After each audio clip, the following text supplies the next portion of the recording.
Hello बच्चों, मेरा नाम है अभिनव पाठक और मैं लेकर आया हूं आपके पास क्लास 10th का अगला वन शॉट जिसका नाम है प्रायिकता। प्रोबेबिलिटी का आज हम लोग वन शॉट कंप्लीट करने वाले हैं। 10th क्लास का आज अंतिम लेक्चर है। अगर देखा जाए अपना, हम लोगों ने एक एक करके सारे लेक्चर्स के वन शॉट कंप्लीट कर लिए हैं। पूरे चैप्टर्स जो अभी दिए गए थे स्टार्टिंग से, आज 14 नंबर का चैप्टर है।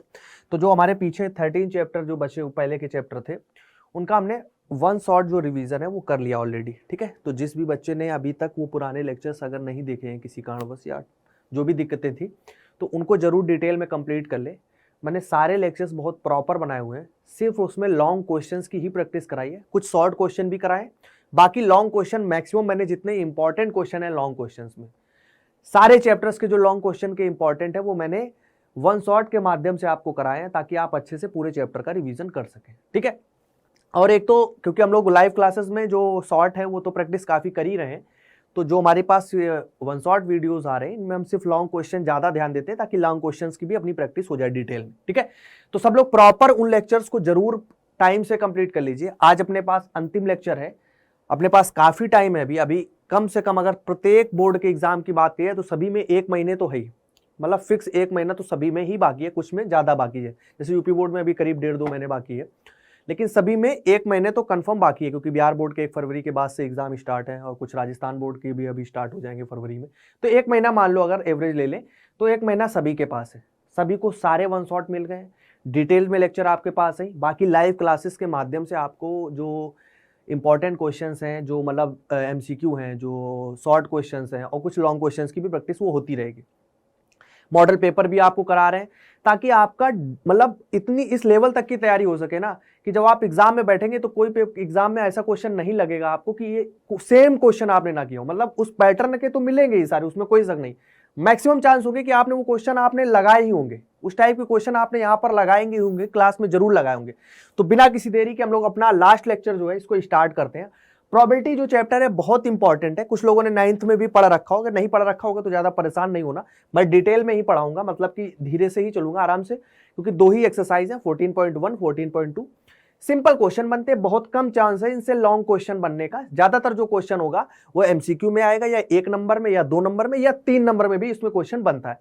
और सबसे इंपॉर्टेंट बात है, बहुत आसान चैप्टर है ये, बस एक बार अच्छे से समझ लो तो हर जगह ये काम आएगा। देखो 9th से पढ़े आए, अभी 10th में भी है, 11th में भी मिलेगा, 12th में भी मिलेगा, और हर जगह बहुत इंपॉर्टेंट रोल अदा करता है। इसके अलावा जब 12th पास आउट करके भी तुम लोग बड़े होकर जब कुछ कॉम्पिटिटिव एग्जाम की तैयारी करोगे, वहां पर भी प्रोबेबिलिटी मिलती है। तो बहुत इंपॉर्टेंट है। अगर बेसिक हमारा अभी से अच्छा होगा तो सारे लेवल के हम क्वेश्चंस लगा लेंगे।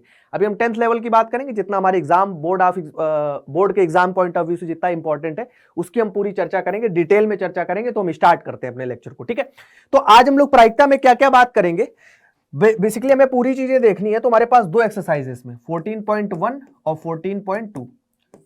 ठीक, 2 एक्सरसाइज है, दोनों को डिटेल में देखेंगे। एक एक करके हम स्टार्ट करते हैं और बेसिक से ही चलेंगे, ज्यादा परेशान होने की जरूरत नहीं है। जिसको आता है तो थोड़ा वो फास्ट मूव करके देख सकता है, जिसको नहीं भी आता है वो अपना डिटेल में पूरा लेक्चर देखे, पूरा चैप्टर उसका रिवाइज हो जाएगा, ये मेरी गारंटी है। ठीक है, चलो फिर स्टार्ट करते हैं। सबसे पहले बात करते हैं कि प्रोबेबिलिटी होती क्या है। अगर हम प्रायिकता की बात करें तो प्रायिकता आखिर है क्या। अगर जनरल भाषा में देखें कि प्रायिकता का मतलब क्या होता है, तो प्रायिकता का मतलब होता है किसी चीज के घटित होने की क्या संभावना है, किसी चीज के होने की क्या संभावना। किसी चीज मतलब कि कोई घटना, गणित की भाषा में बात करें, कोई चीज जो घटित हो रही है उसको हम घटना की तरह देखें। घटना मतलब कि इवेंट, कोई भी घटना हो सकती है। इस जीवन में अनंत प्रकार की घटनाएं होती हैं, तो किसी घटना की क्या हो, उसकी घटना के होने की क्या संभावना होती है, उसे ही हम प्रायिकता कहते हैं। कोई घटना हो रही है, उसमें क्या क्या संभावना है, कितनी संभावना है, सीधी सी बात समझो। जैसे कि फॉर एग्जांपल, मतलब कि अगर आपकी बात करी जाए कि आप अगले 5 मिनट बाद आप क्या करने वाले हैं, वो भी एक घटना है। मतलब कि आप कल स्कूल जाने वाले हैं कि नहीं, कल पानी बरसेगा कि नहीं। जैसे मौसम विभाग भी जब पूर्वानुमान लगाता है, फॉरकास्टिंग करता है, तो वो यही तो बोलता है कि 50% चांस है, 40% चांस है कि वो कल बारिश होगी या कल धूप निकलेगी, वो या सूर्य इतने टाइम चांस है कि इतने टाइम तक निकल आएगा, इतने बज के इतने मिनट पर निकल आएगा। तो ये क्या है, एक प्रकार की घटना ही तो है। घटना की हम क्या लगा रहे हैं, संभावना लगा रहे हैं कि कितने, मतलब ऐसा होने की कितने चांस है, क्या संभावना है उसकी। तो जनरल भाषा में इसकी अगर परिभाषा लिखी जाए तो ये लिखते हैं, क्या लिखेंगे, किसी घटना के होने की संभावना, किसी घटना के होने की संभावना को ही हम क्या बोलते हैं, संभावना को ही हम प्रायिकता बोलते हैं। सीधी सी बात समझो, कोई घटना हो रही है और घटनाएं अनंत प्रकार की होती हैं, घटना मतलब होता है इवेंट, उसकी संभावना कितनी, मतलब कितने % चांस है, कितना चांस है उसका होने की, वही सिंपल प्रायिकता होती है। कुछ भी ले सकते हो, अनंत प्रकार की घटनाएं हो सकती है, कुछ भी, कि शाम को आप क्या खाने वाले वो भी एक घटना है, क्या चांस है कि आप यही बनेगा आपके यहाँ, तो वो सब डिपेंड करेगा ना, वो सारी ये घटनाएं ही है और कुछ नहीं है। तो किसी घटना के होने की संभावना को ही हम प्रायिकता कहते हैं। आप लोगों ने एक पढ़ रखा है फार्मूला, नहीं पढ़ रखा है तो सिंपल सा एक ही फार्मूला है पूरी प्रायिकता में। प्रायिकता में केवल लिखा जाए तो मैक्सिमम जो हमारा पास पूरा एक फार्मूला जो अभी हमें क्लास 10th में पढ़ना है, वो प्रायिकता इक्वल टू हम लिखते हैं अनुकूल परिणाम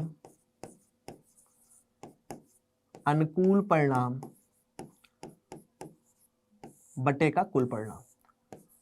यही एक फार्मूला है जिस पर आधारित हमें क्वेश्चंस करने हैं। ठीक, क्या है, अनुकूल परिणाम बटे कुल परिणाम। इसको कहीं कहीं अगर ऐसा लिखा मिले तो कंफ्यूज ना होना, पीई से दिखा देते हैं, इक्वल टू होता है एनई बटे एनएस। इसका मतलब क्या होता है, ये इस शॉर्ट फॉर्म में लिख देते हैं इसी को।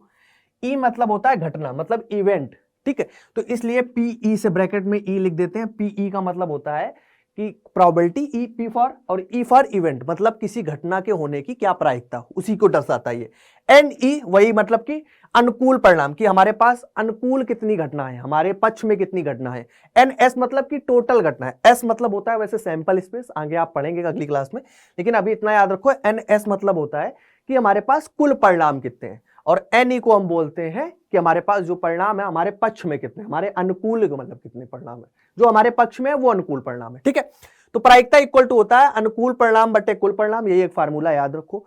आपको पता होगा कि संभावना जैसे हम बोलते हैं, संभावना का मतलब होता है कि चांस, मतलब कि जैसे कि फॉर एग्जांपल कि कितने % चांस है, मतलब हमारा ये कितने % चांस है कि हमारे, मतलब अगर हम कल स्कूल जाना है मान लो, तो कितनी % चांस है, मतलब हम 80% बोल रहे हैं कि नहीं हम स्कूल जाएंगे, 20% चांस नहीं, तो ये हम हमेशा परसेंटेज में आइडिया लगाते हैं। तो ऐसे ही चांस जो होता है, प्रायिकता जो होती है, वो बेसिकली 0% से 100% के बीच लगाई जाती है। या तो हो सकता है कभी किसी चीज की प्रायिकता 0% हो, 0% मतलब उसकी संभावना हो ना होने, बिल्कुल ना हो, क्योंकि उसकी कोई संभावना ही नहीं है, ये घटित नहीं होगा। कोई घटना अगर एकदम घटित नहीं हो रही उसको 0%, और डेफिनेटली ऐसा है कि वो घटेगी ही, वो 100%। जैसे कि फॉर एग्जांपल हम ये बोल दें कि सूर्य कल पश्चिम की ओर से निकलेगा, तो ये तो घटेगा नहीं, सूर्य हमेशा पूर्व की ओर से निकलता है, तो उसकी घटना की अगर प्रायिकता बोले या संभावना बोले तो संभावना कितनी होगी, 0%। अगर हम यही बात बोल दें कि सूर्य पूर्व की तरफ से निकलेगा, ये बात 100% सत्य है, तो उसकी प्रायिकता हमारे, उसकी संभावना कितनी हो जाएगी, 100%। इसीलिए प्रायिकता को जो मान होता है, जैसे परसेंट में लिखा है तो इसको 0/100 लिख सकते हो, और जैसे 100% लिखा है इसको अगर बदलो तो 100/100 हो जाएगा। प्रतिशत को हमने अंक में बदलना है, तो 0/100 मतलब 0 और 100/100 मतलब कि 1। इसीलिए प्रायिकता का जो मान होता है, आपको पता है कि प्रायिकता का मान जो होता है वो 0 से 1 के बीच होता है। ये बात हम लोगों को पता है ना, प्रायिकता का मान क्या होता है, हमेशा 0 से 1 के बीच होता है। 0 भी हो सकता है, 1 भी हो सकता है। जैसे अनिश्चित घटनाएं जो होती है, जो कभी ऐसा होगा ही नहीं, उनके लिए 0, और जो निश्चित घटनाएं होती है उनके लिए 1। जैसे कि फॉर एग्जांपल जनरल भाषा में कि पृथ्वी सूर्य के चारों ओर चक्कर लगाती है, ये संभव घटना है, मतलब निश्चित घटना है, ये तो होनी ही है कि पृथ्वी ही सूर्य के चारों ओर चक्कर लगाएगी, इसलिए उसकी प्रायिकता 1 है। अगर हम ये बोल दें कि सूर्य पृथ्वी की ओर चक्कर लगाएगा, तो ये अनिश्चित घटना, मतलब कि बात गलत है, असत्य बात, ऐसा कभी नहीं होता है, तो उसकी प्रायिकता सिंपल 0 है। तो 0 और 1 भी हो सकता है, और उसके बीच की संभावना भी हो सकती है कि 40% है, 50% है तो 0.5, 60% है 0.6, ऐसे अनंत तक की संख्याएं हो सकती है 0 से 1 के बीच में। ये बेसिक सी बातें हो गई हमारे पास प्रायिकता के बारे में। ठीक, अब हमें क्या क्या पढ़ना है आगे। अब हम बात करेंगे सिर्फ घटनाओं के बारे में, और उन घटनाओं से बनने वाले कुल परिणाम। पहले हम समझेंगे कि उससे कितने कुल परिणाम हो सकते हैं अगर कोई घटना घटित होती है। अब हमें कौन सी घटनाओं की बात करना, सूर्य पृथ्वी सब तो जनरल भाषा के हमने एग्जांपल दिए। अब हम जो घटनाएं यहां पर पढ़ेंगे, जो हमें गणित के माध्यम में बहुत ज्यादा उपयोग में लेनी है, उसकी अगर बात करें तो सबसे ज्यादा घटनाओं की बात होगी जब कभी हम सिक्के को उछाल लेंगे, कभी 1 सिक्कों को उछाल लेंगे, कभी 2 सिक्कों को उछाल लेंगे, कभी 3 सिक्कों को उछाल लेंगे, कभी हम कोई पासा फेंक रहे होंगे, लूडो का पासा देखा है, कभी पासा को फेंक रहे होंगे, कभी 1 पासा फेंक रहे होंगे, कभी 2 फेंक रहे होंगे, या किसी ताश की गड्डी से कोई पत्ता निकाल रहे होंगे, या कोई हमारे पास एक बॉक्स होगा या कोई थैला होगा, उससे हम डिफरेंट डिफरेंट कलर की बॉल्स होंगी, उसमें गेंदें होंगी, उनमें से कोई एक गेंद को निकाल रहे होंगे। तो ये जब इनकी बात करेंगे उन पर आधारित हमारे पास क्वेश्चंस बनते, उन घटनाओं में कुल संभावित परिणाम कितने हो सकते हैं, कुल परिणाम कितने हो सकते हैं, उनकी अब हम चर्चा स्टार्ट करते हैं, क्योंकि इसी फॉर्मूले से अब हमें प्रायिकता निकालनी है। ठीक है, इतनी बात क्लियर है बेसिक सी। अब चलते हैं आगे घटनाओं के बारे में। फॉर एग्जाम्पल, अगर हम जब कभी एक सिक्का अगर उछाला जाता है तो उसमें क्या क्या संभव परिणाम होंगे, कुल परिणाम कितने होंगे, फिर हम उसकी प्रायिकता की बात बाद में करेंगे। प्रायिकता तो हम निकाल ही लेंगे, तो फार्मूला ही, पहले हमें ये तो पता हो कि कुल परिणाम कितने होंगे। कोई घटना अगर घटित हो रही है, अगर हमने सिक्का उछाला है तो क्या क्या संभव परिणाम होंगे, क्या क्या रिजल्ट आने वाले हैं, उसके क्या क्या आउटकम्स आने वाले हैं, उन्हीं के पहले हम बात कर लेते हैं। अगर कोई एक सिक्का उछाला जाएगा, फॉर एग्जाम्पल तुम्हारे पास कोई एक सिक्का है, मान लो 1 का या 2 का, जैसे 10 का बना है, तो या तो ऐसे उछालोगे या तो हेड आएगा या तो टेल आएगा। हेड मतलब होता है चित्त या होता है पट, तो या तो चित्त आएगा या तो पट आएगा। सिंपल दो ही संभावनाएं बनती हैं जब एक सिक्का उछाला जाता है सर, या तो हमारे पास चित्त आता है या हमारे पास पट आता है, यही दो संभावनाएं बनती हैं। चित्त को हम बोलते हैं हेड, ठीक, पट को हम बोलते हैं टेल, ठीक। तभी आप देखोगे कि चित्त को होता है मैक्सिमम H से दर्शाया जाता है और टेल को जो होता है वो कैपिटल T से दर्शाया जाता है, तो उसी से दर्शाएंगे यहां पर भी कि चित्त को H से और पट को T से। तो जब एक सिक्का उछाला जाएगा, सबसे सिंपल कॉन्सेप्ट, अगर हमने कोई एक सिक्का उछाला है तो या तो उस पर सर चित्त आ रहा होगा या पट आ रहा होगा, कोई और तीसरी संभावना तो नहीं किसी के दिमाग में आ रही, या तो उस पर चित्त आएगा या तो पट आएगा, और इसके अलावा तीसरी कोई संभावना नहीं होती है। अब इस पर क्वेश्चन कैसा बनता है, एक ही क्वेश्चन बनता है, दो टाइप से पूछ सकता है कि सर उसकी प्रायिकता बताइए। मान लो एक सिक्का उछाला जाता है तो उस पर पट आने की प्रायिकता, पट मतलब कि टेल आने की प्रायिकता, तो कुल परिणाम इसमें कितने बनेंगे, या तो चित्त आएगा या तो पट आएगा। कुल परिणाम बटे में कितना होगा, 2, अनुकूल परिणाम, कुल परिणाम 2, अनुकूल परिणाम हमें क्या चाहिए, टेल, तो टेल या तो एक ही बार आएगा, हमने उछाला, या तो टेल आएगा या तो हेड, तो एक बार आ गया हमारे पास टेल। ऐसे ही अगर हेड आने की प्रायिकता बोले तो वो भी क्या होगी, 1/2। तो यही दो इस पर क्वेश्चन बनते हैं कि चित्त आने की प्रायिकता भी 1/2 होती है और टेल आने की प्रायिकता भी 1/2 होती है, क्योंकि हेड भी हमारे पास देखे, अगर टोटल परिणाम देखे तो हेड या टेल में कोई एक ही आएगा, तो वो हमारे पास 1, और टोटल परिणाम हेड या टेल दोनों में से कोई भी एक ले सकते हैं, तो 2 टोटल परिणाम हो गए, तो 1/2 इनकी प्रायिकताएं हो जाती है। क्लियर बात सभी को। अब सेम इसी कॉन्सेप्ट पर अगर 2 सिक्के उछाले जाते हैं, इनकी बात करते हैं, एक सिक्का तो हम उछाल लिए, अब हमने क्या किया, मान लो 2 सिक्के लिए, 1 का सिक्का था, एक 2 का सिक्का था, तो उनको हमने ऐसे उछाल दिया। या तो ये हो सकता है कि 2 अलग अलग सिक्के एक साथ उछाल दिए, या हो सकता है एक सिक्के को हमने 2 बार उछाल दिया। दोनों बातों का मतलब सेम है, ठीक है, कंफ्यूज ना होना कि आपके पास एक सिक्का था, उसको एक बार उछाला, फिर दोबारा उछाल दिया तो 2 बार उछल गया, या फिर 2 सिक्के थे उनको दोनों को लेकर एक साथ एक बार में उछाल दिया। तो दोनों बातों का मतलब एक ही है कि 2 सिक्के जब हमारे पास उछाले जाते हैं तो क्या संभव परिणाम होंगे। तो जब 2 सिक्के हमारे पास उछाले जाएंगे तो क्या क्या परिणाम हो सकते हैं, यहां से परिणाम बनेंगे सर, या तो दोनों पर हमारे पास क्या आ जाए, दोनों पर हेड आ जाए, या एक पर हेड आ जाए एक पर टेल आ जाए, या पहले वाले पर टेल आ गया दूसरे वाले पर हेड आ जाए, या दोनों पर टेल आ जाए। यही तो बनेंगे 4, इसके अलावा तो नहीं किसी के दिमाग में आ रहा कि सर ये भी हो सकता है। ऐसा ही तो होगा, मान लो तुमने एक सिक्का पहले एक वाला उछाला, उस पर हेड आ गया, ठीक, दूसरा उछाला उस पर भी हेड आ गया, ठीक, हेड हो गया। इसको उछाला पहले हेड आया, इसको उछाला इस पर टेल आया तो हेड और टेल, इसको उछाला टेल आया, इसको उछाला हेड आया तो टेल और हेड, या हो सकता है दोनों पर टेल आ जाए तो दोनों पर टेल। इसके अलावा और कोई परिणाम तो नहीं किसी के दिमाग में आ रहा है। तो जब 2 सिक्के उछाले जाते हैं तो कितने परिणाम बनते हैं, 4। वैसे भी जब सिक्के उछालने की बात आती है तो कुल परिणाम जो हम लिखते हैं वो 2 की पावर n से लिखते हैं। अब ये 2 बार उछाला गया है तो 2 की पावर 2 हो जाएगा n की जगह, तो कितना हो जाएगा 4। कुल परिणाम कितने बन जाएंगे, 4।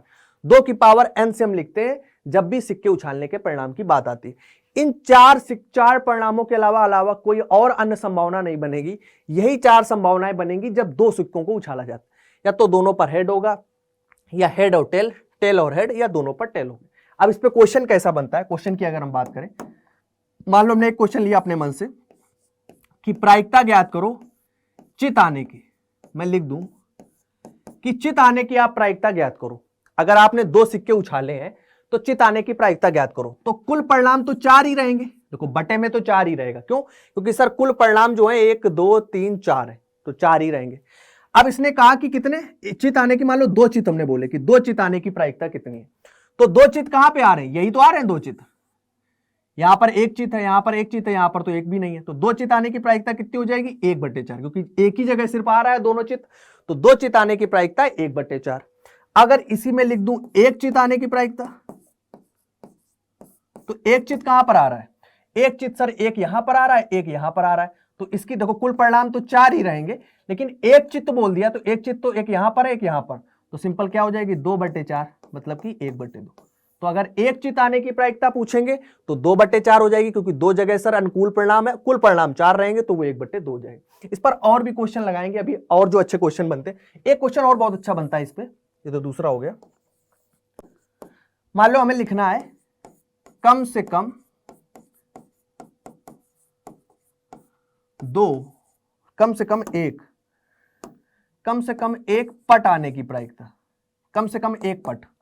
तो कम से कम अगर एक पट आने की प्रायिकता इसमें पूछ दे तुमसे तो कैसे निकालोगे? देखो पहले बात समझो, अनुकूल परिणाम तो हमारे पास 4 ही रहेंगे, तो बटे में 4 लिख लो, उसको छोड़ दो। कुल परिणाम तो 4 रहेंगे, उनको 4 लिख लो। अनुकूल परिणाम में कौन से होंगे? जो हमें चाहिए, कम से कम एक पट हमें चाहिए। देखो एक पट कहां दिख रहा है?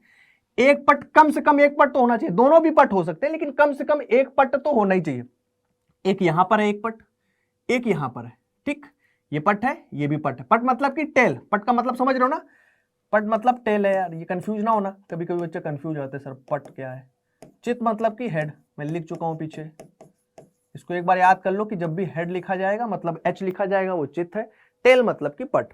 कहा था कम से कम एक पट, देखो एक पट यहां पर है एक यहां पर है और यहां पर भी 2 पट है, तो कम से कम वाला केस चाहिए, तो एक ये और एक ये, तो 3 हमारे पास अनुकूल परिणाम हो जाएंगे, तो 3/4 हो जाएगा।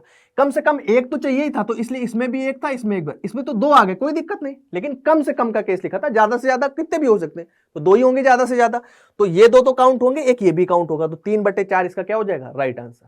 ठीक है, और भी अभी क्वेश्चन लगाएंगे, जब क्वेश्चन आएंगे, अभी तो मैंने फॉर एग्जांपल अपने मन से क्वेश्चन ले लिए कुछ।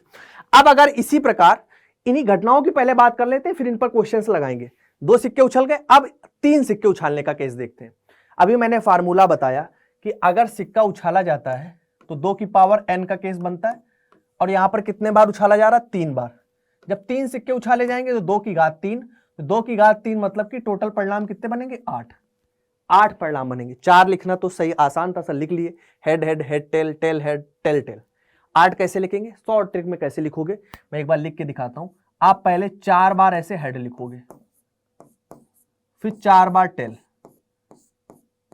ठीक, 4 बार हेड फिर 4 बार टेल, फिर 2 बार हेड 2 बार टेल, 2 बार हेड 2 बार टेल, ठीक, फिर आप 1 बार हेड 1 बार टेल, 1 बार हेड 1 बार टेल, 1 बार हेड 1 बार टेल, 1 बार हेड 1 बार टेल। ये टोटल 8 परिणाम बनेंगे जो हमारे पास 3 सिक्कों को उछाला जाता है। ये 8 परिणाम बनेंगे।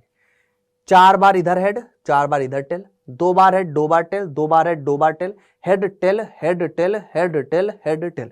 ऐसे ही आप आराम से याद करने की छोटी सी ट्रिक है, ऐसे याद रख सकते हो, क्योंकि 8 केस बनने, हो सकता है कंफ्यूज हो जाओ, तो इस ट्रिक से अगर याद रखोगे तो आराम से याद रहेगा। ठीक है, क्योंकि 3 सिक्कों तक का केस का क्वेश्चन आ सकता है, आराम से एग्जाम में पूछा भी जाता है, तो आप ऐसे बना लोगे तो आपको सब स्पष्ट दिख रहा होगा। क्योंकि अनुकूल परिणाम देखने के लिए हमें टोटल परिणाम में से ही अनुकूल परिणाम निकालते हैं, टोटल परिणाम होंगे तो हम ढूंढ लेंगे। अब इसमें अगर क्वेश्चन कह दे तुम्हारे पास कि एक प्रायिकता ज्ञात करो, इसमें मान लो तुमसे कह दे 2 चित्त आने की प्रायिकता ज्ञात करो, 2 चित्त,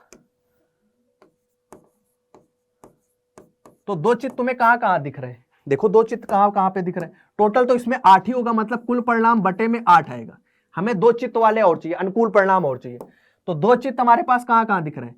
एक यहां पर दिख रहा है, एक यहां पर, एक 2 यहां पर, एक 2 यहां पर, 2 हो गए, फिर यहां पर 3, बस 3 ही जगह मिलेंगे, तो 3/8 इसकी क्या हो जाएगी? प्रायिकता। अगर इसी में क्वेश्चन पूछ दे तुमसे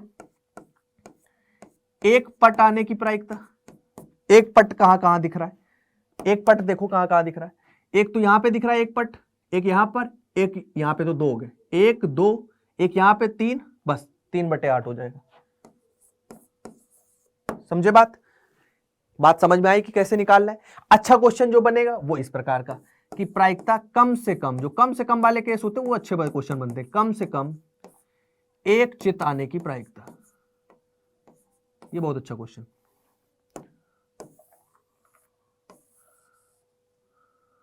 कम से कम एक चित्त, अनुकूल परिणाम अभी कुल परिणाम तो अभी भी 8 रहेंगे, अब कम से कम एक चित्त हमें देखना है, मतलब कम से कम एक चित्त तो होना ही चाहिए, 2 भी हो सकते हैं 3 भी, लेकिन एक से कम नहीं होना चाहिए। तो कौन कौन से होगा? एक चित्त, हमें कम से कम एक चित्त चाहिए, तो एक चित्त हमें कहां कहां दिख रहा है, देखो एक तो यहां पर दिख रहा है, एक यहां पर दिख रहा है, यहां पर दो है, ये भी आ जाएगा क्योंकि कम से कम की बात की, ज्यादा से ज्यादा 2 या 3 भी हो सकते हैं। तो 1 2 3, एक यहां पर भी आ गया, यहां पर भी 2 है, ये भी ले लेंगे, यहां पर 2 है, ये भी ले लेंगे, यहां पर 3 है, ये भी ले लेंगे। सिर्फ तीनों हेड वाला केस छोड़ के, जहां पर एक भी चित्त नहीं है वो वाला केस छोड़ के बाकी ये सातों आ जाएंगे, 1 2 3 4 5 6 7, क्योंकि सभी में कहीं ना कहीं एक चित्त तो है ही। देखो यहां पर भी एक चित्त है, यहां पर भी एक चित्त है, यहां पर भी, यहां पर तो 2 चित्त हो गए, ठीक है, सॉरी चित्त की बात हो रही है, मैं पट्ट का केस बता रहा हूं।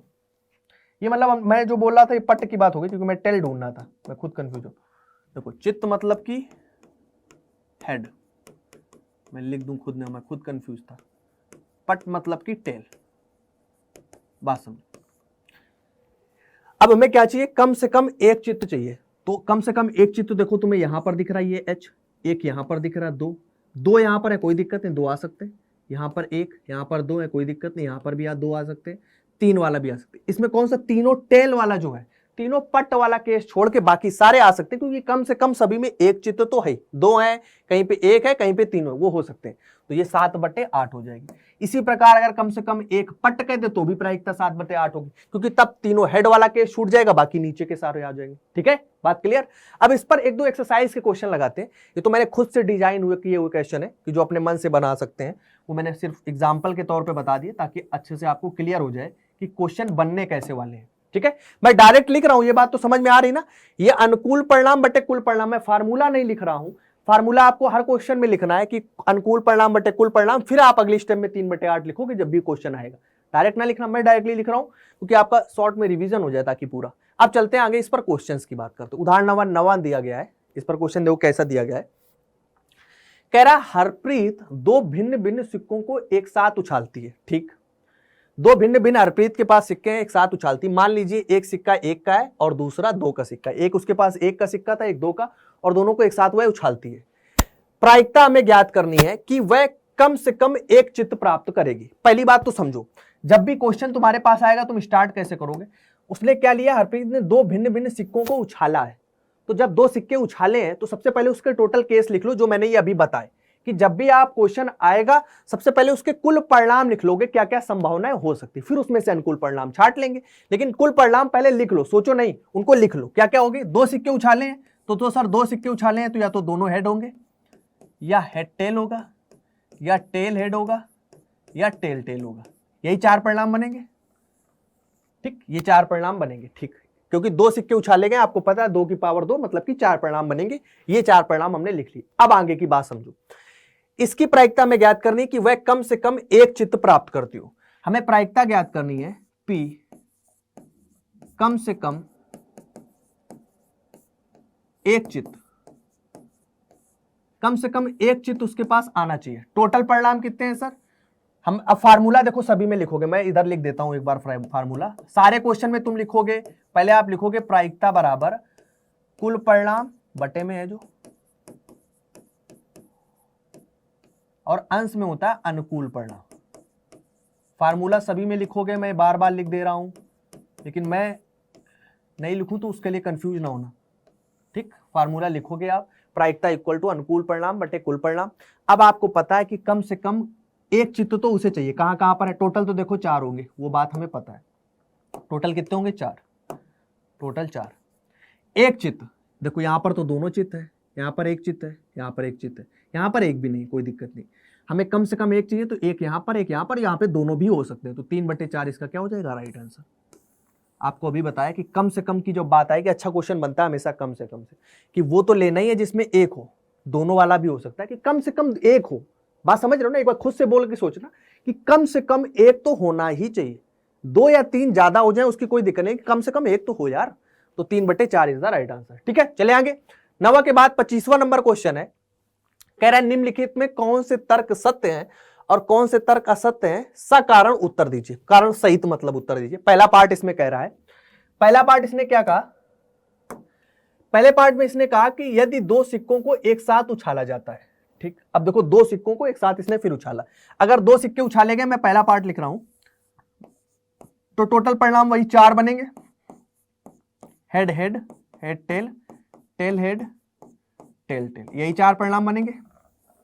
ये तो आ गया होगा दिमाग में। अब आगे करो, तो इसके 3 संभावित परिणाम, क्या क्या संभावित परिणाम बोला है, कह रहा दो चित्त या दो पट या प्रत्येक एक बार है, अतः इन प्रत्येक परिणाम की प्रायिकता 1/3 है। इसने कहा कि इसमें 3 संभावित परिणाम बता रहा है कि दो चित्त या दो पट। अगर हम दो चित्त आने की प्रायिकता निकालें, पहले अलग अलग प्रायिकता ही निकाल लो, क्योंकि सबकी बात ही वही कर रहा है, सबकी प्रायिकता उसने 1/3 दी है। कह रहा है ये बात सत्य है कि नहीं, ये हमें बताना है कि दो चित्त आएंगे तो भी प्रायिकता 1/3 होना चाहिए, दो पट हो तो भी प्रायिकता 1/3 है, प्रत्येक एक बार है, प्रत्येक एक बार का मतलब या एक बार हेड है या एक बार टेल है, तो उस प्रत्येक की प्रायिकता 1/3 है। ये हमें यहां पर ये बात सत्य है या कथन या असत्य ये बताना है। तो हम देखते हैं क्या आएगी, हम पहले निकाल के देखते हैं। अगर दो चित्त की बात करें तो क्या कह रहा है, दो चित्त, मैंने लिखा दो चित्त, तो दो चित्त आने की प्रायिकता क्या होगी, कुल परिणाम तो हमारे पास 4 होंगे, दो चित्त तो केवल एक ही जगह मिलेगा ना, तो 1/4 आएगी, 1/4 आएगी ना। इसने बोला दो चित्त, तो दो चित्त आने की प्रायिकता, दो चित्त एक ही जगह है, यहां पर एक चित्त है, यहां पर एक चित्त है, यहां पर एक भी नहीं, तो दो चित्त केवल एक जगह है, तो 1/4 आएगी। इसी प्रकार दो पट की बात करें तो दो पट आने की प्रायिकता भी 1/4 होगी, क्योंकि कुल परिणाम तो 4 है और दो पट केवल एक जगह आएगा, तो 1/4 आएगी।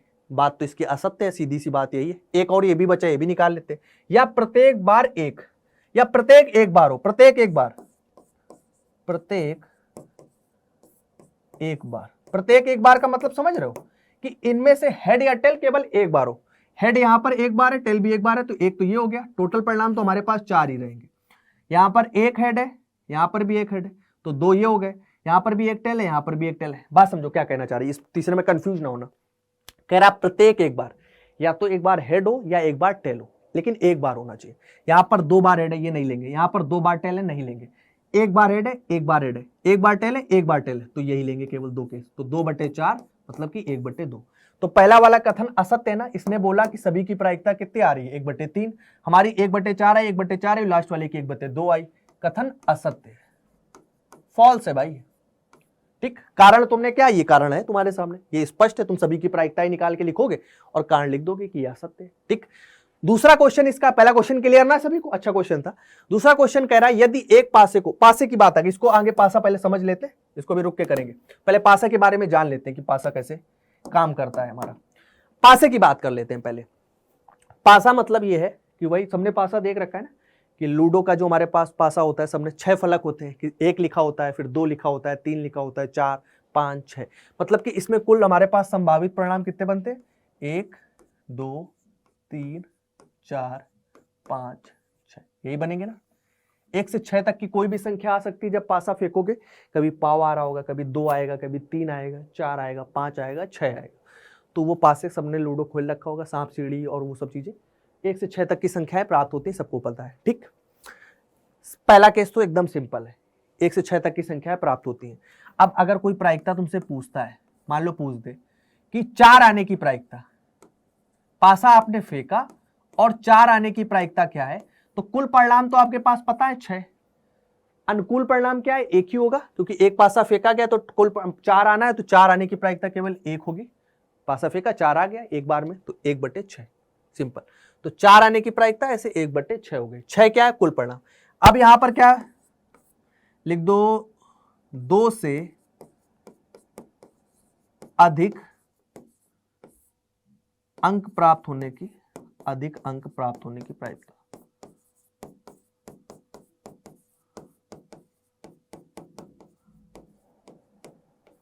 समझ रहे हैं ना बात, क्या हमने पूछा, प्रायिकता हमें ज्ञात कर दी है 2 से अधिक अंक प्राप्त होने की, 2 से अधिक मतलब पासा फेंका और उस पे जो अंक आया वो 2 से अधिक था, 2 से बड़ा था। 2 से बड़ा कौन कौन से अंक आ सकते हैं, या तो 3 आ सकता है, या 4 आ सकता है, या 5 आ सकता है, या 6 आ सकता है।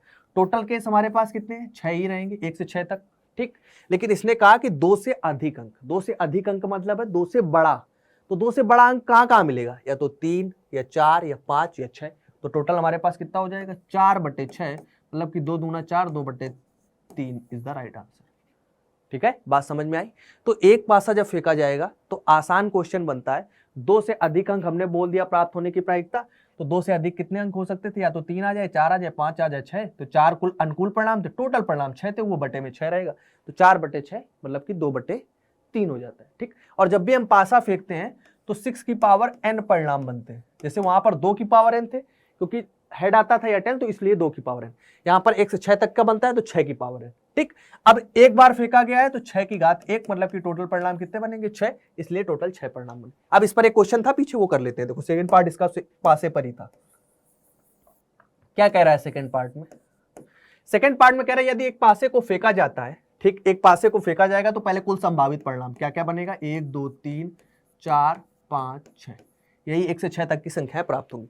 कह रहा है तो 2 संभावित परिणाम एक विषम या एक सम संख्या है, अतः विषम संख्या ज्ञात करने की प्रायिकता 1/2।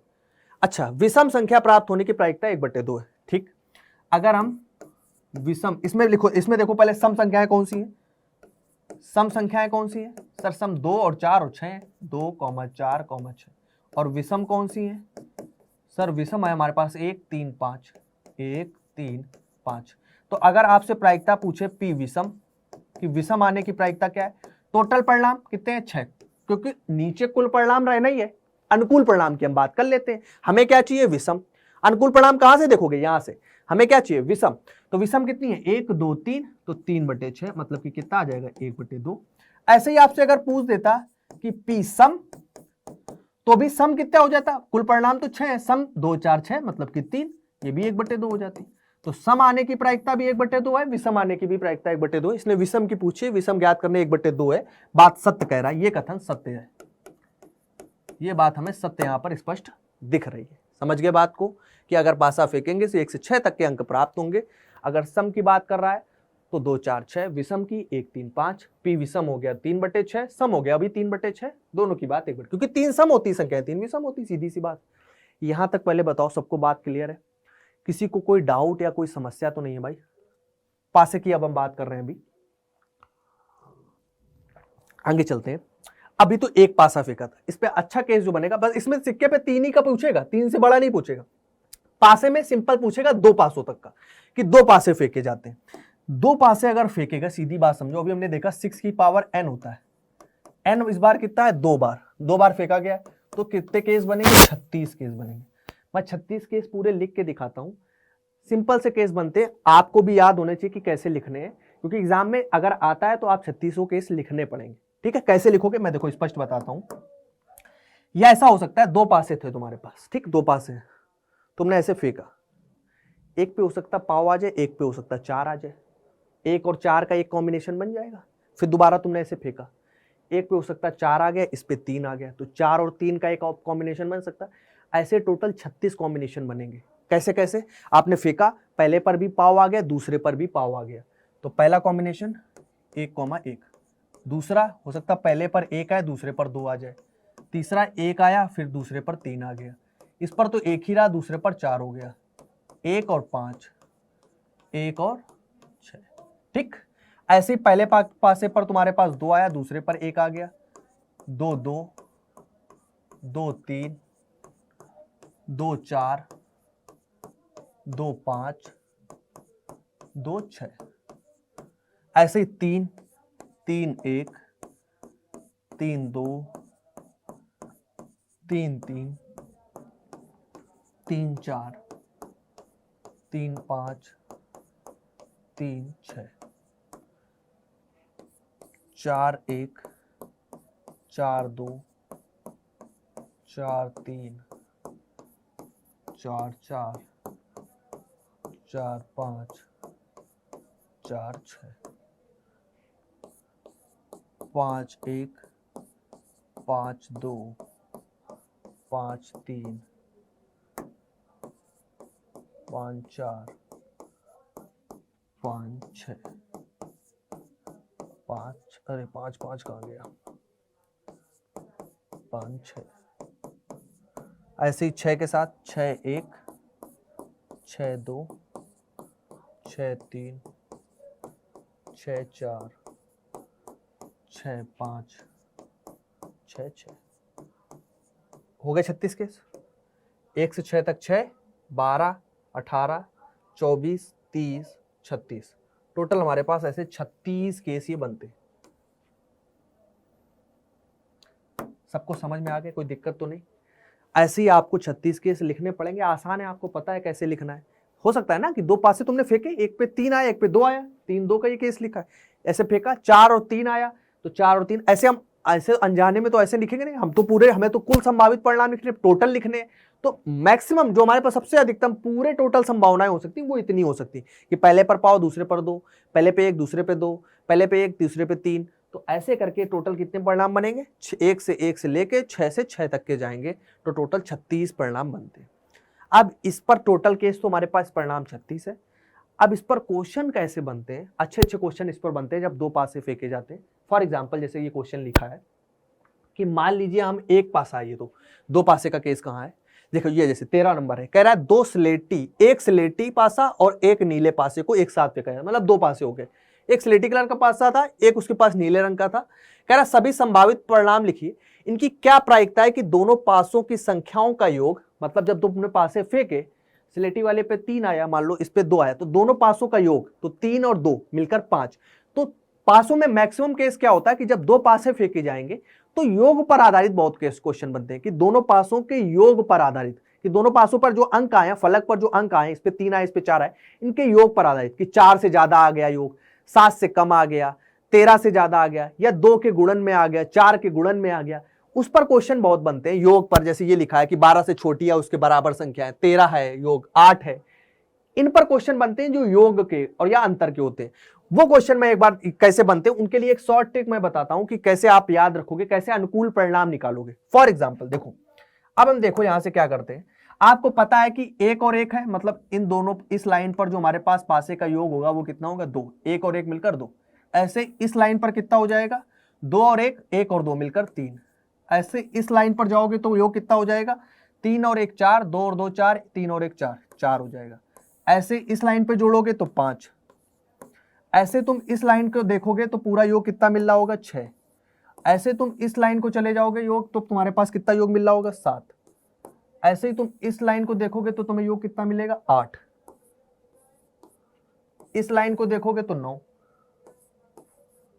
इस लाइन को देखोगे तो 10। इस लाइन को देखोगे तो 11 और इस लाइन को देखोगे तो 12। अब क्वेश्चन कैसा बनेगा? ये मैंने इस वजह से ये ट्रिक बताई, जो मैंने ये लाइनें खींची, उससे फायदा क्या रहेगा? अब आपसे उसने क्वेश्चन पूछा, उसने पूछा कि 2 पासे जब उसने फेंके तो प्राप्त संख्याओं का जो योग था वो उसने बोला कि 8 आया। ठीक, तो पासे के योग 8 आने की प्रायिकता क्या है? 8 का तो क्वेश्चन आगे दिया गया, मैं कोई दूसरा ले लेता हूं। मान लो 9 लिख दिया उसने कि पासे पर दोनों अंकों का योग जो है वो 9 प्राप्त होने की प्रायिकता क्या है वो बतानी है। तो टोटल केस तो तुम्हें पता है कि 1 से नीचे तक 36 केस बनते हैं। जब 2 पासे उछाले जाते हैं तो 6⁻2 36 केस बनते हैं, नीचे 36 हो गया। अब P9 के लिए तुम्हें ढूंढने में आसानी होगी। ऐसे अनुकूल परिणाम तुम देखते कि किन पासों का योग 9 हो रहा है, जैसे 3 और 2 मिलकर 5 हो रहा है, 3 और 3 मिलकर 6 हो रहा है, 4 3 7 हो रहा है, 4 5 मिलकर 9 हो रहा है सर, 5 और 5 10 हो जा रहा है, 6 4 10 हो रहा है, 3 और 6 मिलकर 9 हो रहा है। तो ये केस तुम्हारे आ जाते हैं अनुकूल परिणाम में। तो अब तुम्हें ढूंढने की जरूरत नहीं, तुम कहां देखोगे? सीधा इसमें देखो कि 9 कहां है, यहाँ पे ये 9 है, तो इस लाइन में तुम्हें योग 9 मिलेगा। तो ये केस हो गए कितने? 1 2 3 4, 6 3 5 4, 4 5 6 3, मतलब कि 4 ऐसे केस हो गए जिसमें हमें योग 9 मिलेगा। तो सीधे 4 9 या 36, मतलब 1/9 इसकी प्रायिकता लिखने में बहुत आसानी रहेगी। सिंपल सी बात ये, तुम्हें बीच बीच में ढूंढना नहीं पड़ेगा, तुम सीधे इधर उधर देखोगे कि कहां पर ये योग वाले क्वेश्चन लिखे हैं। आपसे अगर क्वेश्चन पूछ दे कि 12 से कम प्राप्त होने का योग जो हो वो 12 से कम प्राप्त हो, ऐसे कितनी, हमें उसकी संभावना बताओ। 12 से कम माने उसने लिखा योग जो दोनों पे प्राप्त हो वो 12 से कम हो। 2 पासे फेंके जाते हैं और पासों पे प्राप्त अंकों का योग 12 से कम है, उसकी प्रायिकता क्या है? तो यहां पर 12 है लेकिन हमें 12 से कम वाले चाहिए। तो 12 से कम में 11 के भी केस आ जाएंगे, 10 के भी, 9 के भी, 8 के, 7 के, 6 के, 5 के, 4 के, 3 के, 2 के, सभी केस आ जाएंगे सिर्फ 12 वाला केस छोड़ के। टोटल केस 36 है, 12 वाला सिर्फ एक केस है ये। तो टोटल हमारे पास कितने केस बचेंगे? 35 बचेंगे, और टोटल हमारे पास 36 है। सिर्फ एक केस कम हो जाएगा जो 6,6 वाला, क्योंकि 12 से कम वाले हमें चाहिए। तो 12 से कम योग जब प्राप्त हो रहा है वो कितनी है? 35 है, सिर्फ 6,6 छोड़ के। तो 35/36 इसका राइट आंसर हो जाएगा। समझ गए बात? तो ये बहुत अच्छी ट्रिक है, इसको ऐसे ही डिट्टो बना लो अपनी कॉपी पे, इससे आसानी से क्वेश्चन सॉल्व होंगे। अभी क्वेश्चन करेंगे तो देखना कितनी जल्दी जल्दी क्वेश्चन सॉल्व होते हैं। ठीक, बात क्लियर है ना? इस पे और क्वेश्चन ये भी हो सकता है कि P मान लो प्रायिकता बताओ 3 के गुणज, इसका मतलब क्या है 3 के गुणज का? उसने क्वेश्चन ऐसा पूछा, मैं पूरा डिटेल में क्वेश्चन बोलता हूं कि प्रायिकता उसे बतानी कि पासों, जब दो पासों को फेंका गया तो प्राप्त अंकों का जो योग है वो 3 के गुणज में, प्राप्त अंकों का योग 3 का गुणज है। तो 3 के गुणज कौन कौन होते हैं? जो 3 के मल्टीपल हो, जिनमें 3 से भाग चला जाए, 3 का पहाड़ा मान लो, 3, 6, 9, फिर 9 के बाद 12, 15 ऐसे। तो हमारे पास 3 के गुणज में कौन कौन मिलेगा? एक तो ये 3 वाला, 6, फिर 9 और फिर 12, यही तो 3 के गुणज है, 3, 6, 9 और 12।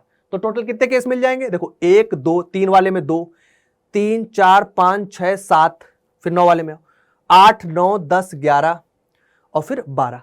तो 12 बटे कितना हो जाएगा? 36। तो ऐसे हमें 12 कॉम्बिनेशन मिलेंगे, 12 ऐसे अंकों का युग्म मिलेगा जहां पर उनका जो योगफल होगा वो 3 का गुणज होगा। तो 12 बटे 36 इसका आंसर होगा। समझ गए ना? 3 के गुणज मतलब 3 के गुणज कौन कौन है? 3 में एक तो 3 है, 3 कहां कहां मिल रहा है? 1, 2 जगह से। 6 कहां कहां से? 1, 2, 3, 4, 5, तो 5 और 2 7 हो गया 9। 1, 2, 3, 4, 9 और 9, 7 और 9 कितना हो गया? 7 और ये कितना? 8, 9, 10, 11 और एक ये 12। तो सिंपल कितना हो जाएगा? 12 3 36, 1 बटे 3। बहुत प्यारा क्वेश्चन। 3 के गुण, अंकों का योग जो हो वो 3 का गुणज में हो। तो 12 बटे 36 इज द राइट आंसर। समझ गए ना? मैंने टफ क्वेश्चन बनाने की कोशिश करी है, बाकी क्वेश्चन इस पे बहुत आसान आसान से, देखो मैं कराता हूं अभी क्वेश्चन जो अपने बुक में दिए गए। पहला क्वेश्चन मान लो, तीसरा नंबर उदाहरण है, तो एक पासे का क्वेश्चन है। कह रहा मान लीजिए हम एक पासा फेंकते हैं। एक पासा अगर फेंकोगे तो कॉम्बिनेशन 1, 2, 3, 4, 5, 6, तो टोटल 6 ही संभावना बनेगी, कोई उसमें युग्म तो बनेगा नहीं। तो सिंपल 6 कॉम्बिनेशन हो गए। ठीक, कह रहा है पहले प्रायिकता बतानी है 4 से बड़ी संख्या प्राप्त होने की प्रायिकता। पी हमें बताना है 4 से बड़ी, तो 4 पहले पार्ट को मैं करता हूं। टोटल तो 6 परिणाम होंगे। 4 से बड़ी कौन है? 5 और 6, तो 2 बटे 6 हो जाएगा सर, 1 बटे 3 आ जाएगी। सिंपल है ना, कोई दिक्कत नहीं। 4 से बड़ी दो ही संख्या है, 5 या 6, तो 2, कुल परिणाम 6, 1 बटे 3। ठीक, दूसरा कह रहा है प्रायिकता ज्ञात करें 4 से छोटी या उसके बराबर संख्या प्राप्त होने की प्रायिकता। 4 से छोटे तो कितने? 1, 2, 3, या बराबर भी है तो 4 भी ले लो। 4 से छोटी या उसके बराबर तो 1, 2, 3, 4, तो 4 बटे 6 मतलब कि 2 बटे 3। आसान से क्वेश्चन है, समझ गए ना? टोटल परिणाम हमारे पास 6 ही रहेंगे सर। हमें पता है 4 से छोटी या बराबर की बात कर रहा है, तो टोटल 4 से छोटी 4, 3, 2, 1 कोई भी हो सकती, तो सीधे आ गया 4 बटे 6 मतलब कि 2 बटे 3 इज द राइट आंसर। चले आगे, समझ गए ना?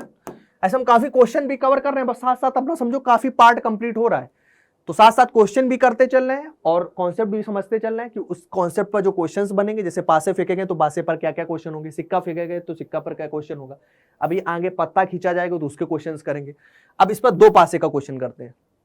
कह रहा है एक स्लेटी पासे और एक नीले पासे को एक साथ फेंका जाता है। ठीक, अब टोटल 36 केस बनेंगे। आपको पता है ना कि 6 की पावर n मतलब कि 6 की पावर 2, टोटल जब 2 पासे फेंके जाते हैं 36 केस बनते हैं। मैं पीछे से ही लिख रहा हूं, जब भी क्वेश्चन आएगा तो ये 36 केस तुम लिखोगे, ये नहीं सोचना कि नहीं लिखना, ये 36 केस लिख देना, तब आप आराम से राइट आंसर दोगे, गलती करने का कोई चांस नहीं होगा।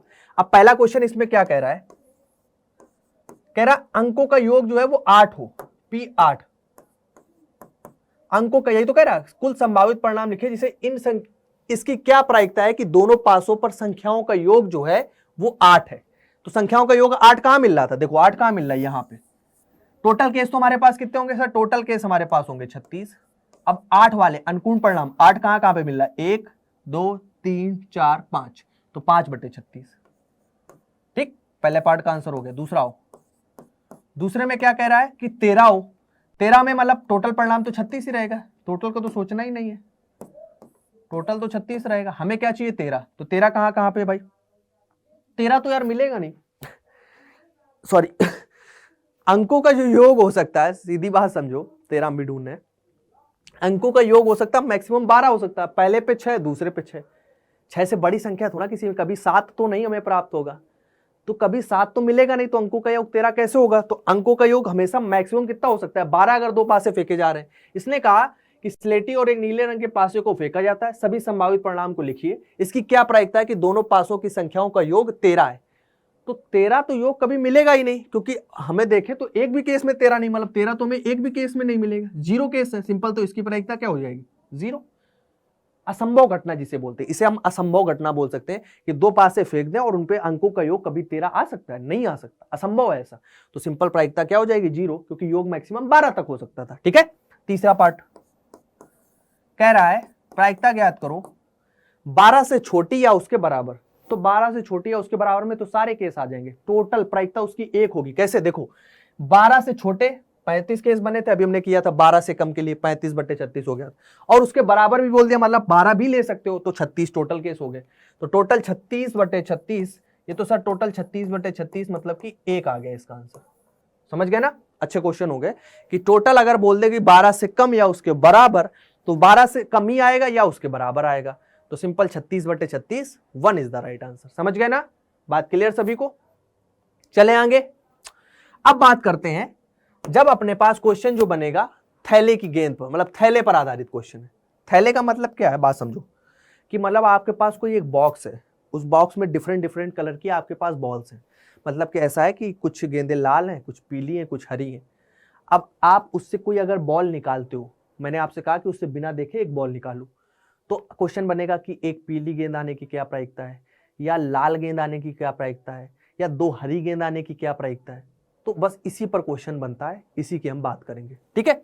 अब देखो, एक थैले में निकालना, तो थैले में मान लो तुम्हारे पास क्या है, मैं मानता हूं कि हमारे पास एक थैला है, एक हमारे पास कोई ऐसा बॉक्स है, ठीक, ऐसा जैसा वो बॉक्स बना है। इस बॉक्स में हमारे पास 3 हरी गेंद है, 4 लाल है और 2 नीली गेंद है, ठीक। हमारे पास टोटल कितनी गेंद है, हमारे पास एक थैला था, थैले में हमने मान लिया फॉर एग्जांपल कि 3 हरी गेंदें थी, 4 लाल और 2 नीली गेंदें, ठीक। टोटल कुल हमारे पास यहाँ पर परिणाम कितने हो जाएंगे, कुल परिणाम यहाँ पर आराम से आप लिख सकते हो। अब आपको पता है कि सर 4 2 6 3 9, कुल परिणाम सर 9 हो जाएंगे, क्योंकि सभी का योग थैले में टोटल कितनी गेंदें हैं, टोटल हमारे पास 9 गेंदें।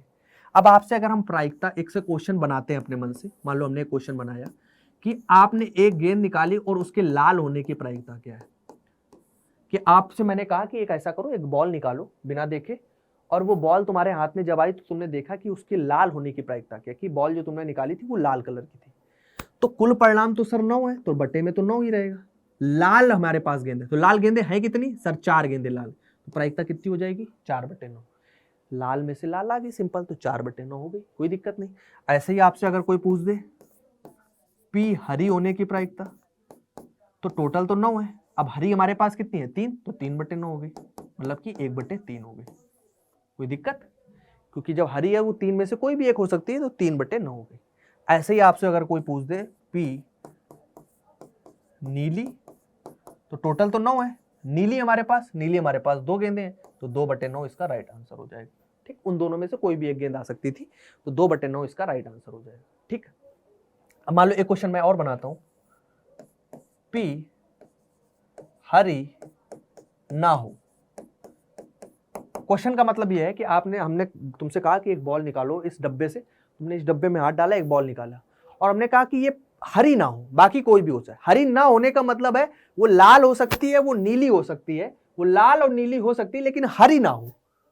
तो टोटल परिणाम तो अभी भी हमारे पास 9 है, मतलब वो 9 गेंदें ही पड़ी थी उसमें अंदर, उसमें से तुमने एक बॉल निकाली और हमने कहा हरी ना हो। वो हरी ना हो मतलब कि वो कैसी होगी, या तो लाल होगी या तो नीली। तो टोटल हमारे पास अनुकूल परिणाम कितने हो सकते हैं, 4 2 6, 6 में से कोई हो सकती है, लेकिन हमारे पास कौन सी नहीं होनी चाहिए, हरी नहीं होनी चाहिए। तो टोटल तो 9 था और 6 हो सकती है, कोई लाल आ जाए या फिर नीली आ जाए। तो लाल और नीली मिला के कितनी है 6, तो 6/9 आंसर हो जाएगा इसका। 2 3 6, 3 दूना 6, 3 त्रिका 9, तो 2/3 इज द राइट आंसर। समझ गए बात, कि हरी ना होने का मतलब ये था कि सर टोटल तो 9 गेंदें थी हमारे पास, लेकिन हरी ना हो। तो हरी ना होने का मतलब है या तो वो लाल हो या नीली, लाल और नीली मिला के है कितनी गेंदें 6, तो उन 6 में से कोई भी आ जाए, कोई दिक्कत की बात नहीं। समझ गए ना। अब इस पर क्वेश्चन की बात करें जो अपनी बुक में दे रखा है क्वेश्चन, उसकी मैं बात करता हूं। उदाहरण नंबर 2 है, कह रहा है कि एक थैले में एक लाल गेंद है, ठीक, थैला है हमारे पास, हमने एक थैला बनाया, एक लाल है, एक नीली है और एक पीली है, ठीक, इतनी गेंदें हैं तथा सभी गेंदें एक ही साइज की हैं, सेम साइज की है। कृतिका बिना थैले में झांके उसमें से एक गेंद निकालती है, ठीक, इनमें से एक गेंद निकालती है। तो कह रहा है कि प्रायिकता ज्ञात करनी कि वह गेंद पीली है। अच्छा, तो बात समझो, सिंपल क्वेश्चन हो गया तो यार एकदम। टोटल परिणाम कितने हमारे पास, कुल है, कुल परिणाम 3 है, कुल परिणाम टोटल 3 ही गेंदे हैं ना, तो कुल परिणाम कितने आएंगे? कुल परिणाम 3 है। इसने कहा पीली होने की, पी पीली, टोटल तो सर 3 है, पीली कितनी है? 1 गेंद, तो 1/3। ऐसे में पी नीली, पी नीली होने की 3 टोटल गेंदे, नीली कितनी है? 1, तो 1/3। पी लाल, टोटल गेंदे कितनी है? 3, लाल कितनी है? 1, तो 1/, सबकी 1/3 1/3 1/3। अगर इसी में एक क्वेश्चन मैं खुद से अपने मन से बनाऊं, ये तो सिंपल वाले क्वेश्चन, फर्जी क्वेश्चन दिए गए, मैं थोड़ा टफ करने की कोशिश करूं। मान लो मैं लिखूं कि पी नीली ना हो। हमने प्रायिकता पूछी कि आपने एक गेंद निकाली लेकिन वो नीली ना हो। आपके पास टोटल गेंदे कितनी है? टोटल गेंदे तो 3 है सर, टोटल तो हमारे पास 3 ही, लेकिन आपने कहा सर नीली ना हो, मतलब कि वो लाल हो सकती है, वो पीली हो सकती है। तो अब 2 कोई आ जाए, या तो लाल आ जाए या पीली। तो अनुकूल हमारे पक्ष में कितने परिणाम है? 2, तो 2 हमने यहां से निकाल लिए, या तो लाल आ जाए या पीली आ जाए, लेकिन नीली ना आए। टोटल परिणाम 3 थे, तो 2/3 इज द राइट आंसर। ठीक है, ये मैंने अपने मन से लिखा है, कंफ्यूज ना होना, क्योंकि ताकि अच्छे लेवल के भी अपने क्वेश्चन प्रैक्टिस हो जाए। ये तो सिंपल वाले तो हम लोग कर ही लेंगे। ठीक है, अपनी तैयारी 1 नंबर की होनी चाहिए। अगली बात करते हैं, एक और अच्छा क्वेश्चन है इसमें, थैले पर ही आधारित। एक थैला है हमारे पास, ठीक, फिर से एक थैला है, बनाते हैं। एक थैला है, इस थैले में क्या है? इस थैले में केवल नींबू की महक वाली मीठी गोलियां हैं, केवल नींबू की महक वाली मीठी गोलियां हैं। मैं लिख देता हूं पूरी बात, ठीक। इस थैले में तुम्हारे पास क्या है? केवल नींबू की महक वाली मीठी गोलियां हैं, ठीक। मालिनी बिना थैले में जाके, ठीक, उसमें से एक गोली निकालती है, एक गोली निकालती है। तो इसकी क्या प्रायिकता है कि वह निकाली गई गोली संतरे की महक वाली होगी? क्या फर्जी बात है, बात समझो। पी हमें क्या निकालना? संतरे की महक वाली, संतरे की महक वाली। टोटल हम बात समझो, टोटल परिणाम, कुल परिणाम, अनुकूल परिणाम की बात तो बाद में है, हमें संख्या तो वैसे भी नहीं दी गई। इसमें थैले में जितनी भी गोलियां, हमें नहीं पता कितनी गोलियां हैं, लेकिन वो है कौन सी? वो सिंपल नींबू की महक वाली गोलियां हैं। आपके पास एक पैकेट है, उस पैकेट में केवल नींबू की महक वाली सिंपल गोलियां हैं। संतरे की महक वाली तो कोई गोली ही नहीं है उसमें। अगर हम उसमें हाथ डाल के निकालेंगे, चाहे कोई भी गोली निकाले, वो हमेशा कौन सी आएगी? नींबू की महक वाली, क्योंकि संतरे की महक वाली गोली नहीं, उसकी तो बात ही नहीं कोई हुई है। थैले की जो बात हुई, उस थैले में सिंपल कहा उसने कि केवल नींबू के महक वाली गोलियां हैं।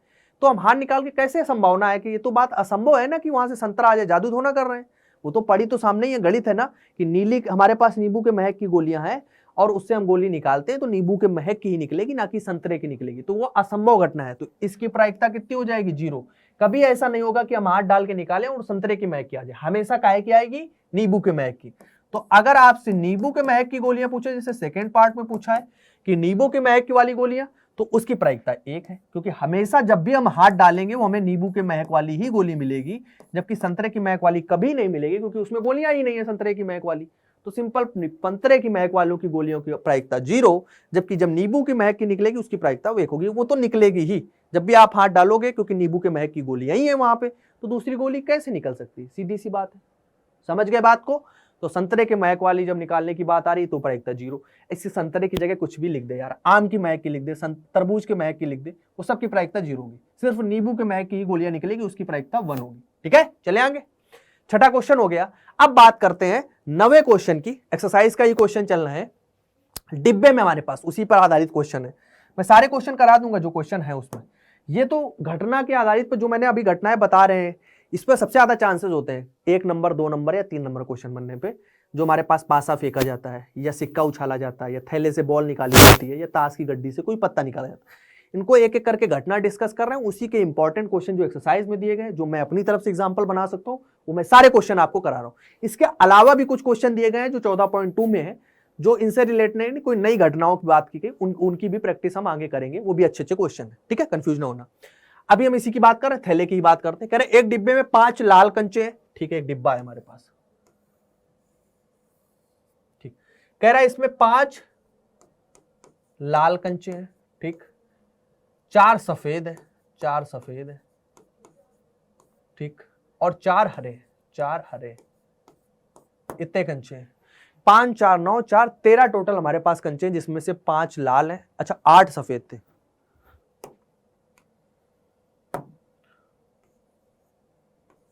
अच्छा 5 लाल हैं, 8 सफेद हैं, 4 हरे हैं, तो टोटल हमारे पास लिखें, यहां पे हम लिख देते हैं कुल परिणाम, जिससे आपको आइडिया रहे। कुल परिणाम का मतलब यही है कि टोटल हमारे पास कुल कितने कंचे हैं। 8 4 12 5 17, 12 5 17 कंचे हैं हमारे पास। ठीक ठीक, आगे बात समझते हैं। कह रहा है इस डिब्बे में से एक कंचा यादृच्छा निकाला जाता है। देखो यादृच्छा कंफ्यूज ना होना, तुम्हें बता देते हैं। यादृच्छा का इंग्लिश मतलब होता है रैंडम, रैंडमली। हमें नहीं पता, हमने बस ऐसे हाँ ऐसे बिना देखे उससे ऐसे निकाल लिया। रैंडमली जो होता है, जैसे बोल देते हैं बिना झांके डब्बे में, बिना अंदर। यादृच्छा मतलब रैंडमली, कोई भी अचानक से हमने एक ऐसे निकाल लिया। ठीक, तो कंफ्यूज ना होना कि सर यादृच्छा क्या आ गया शब्द। अब आगे बात कर रहे हैं। निकाला जाता है, इसकी क्या प्रायिकता है कि निकाला गया कंचा लाल है। पहले हमें प्रायिकता बतानी है लाल होने की। ये तो क्वेश्चन कर लिए यार ऐसे। टोटल कितने हमारे पास है बटे में, तो हमारे पास फार्मूला सब में लिखना, मैं लिख नहीं रहा हूं, आप ऐसा ना स्टार्ट कर देना। आप लिखना प्रायिकता बराबर अनुकूल परिणाम बटे कुल परिणाम, फिर आप लिखना पी लाल बराबर। अब आपको पता है कि कुल परिणाम 17 है, अनुकूल परिणाम लाल कितनी है 5, तो 5 बटे 17। ठीक, दूसरा हो सफेद। आसान आसान क्वेश्चन बनते हैं इस पे। टोटल तो 17 ही है, सफेद हमारे पास है कितने 8, तो 8 बटे 17, सीधी बात है। टोटल है कितनी 8, टोटल है कितनी 17, हमें चाहिए सफेद, तो सफेद है कितनी 8, तो 8 बटे 17। तीसरा देखो बढ़िया क्वेश्चन बना, वैसे ही है जैसा भी हम बना रहे थे।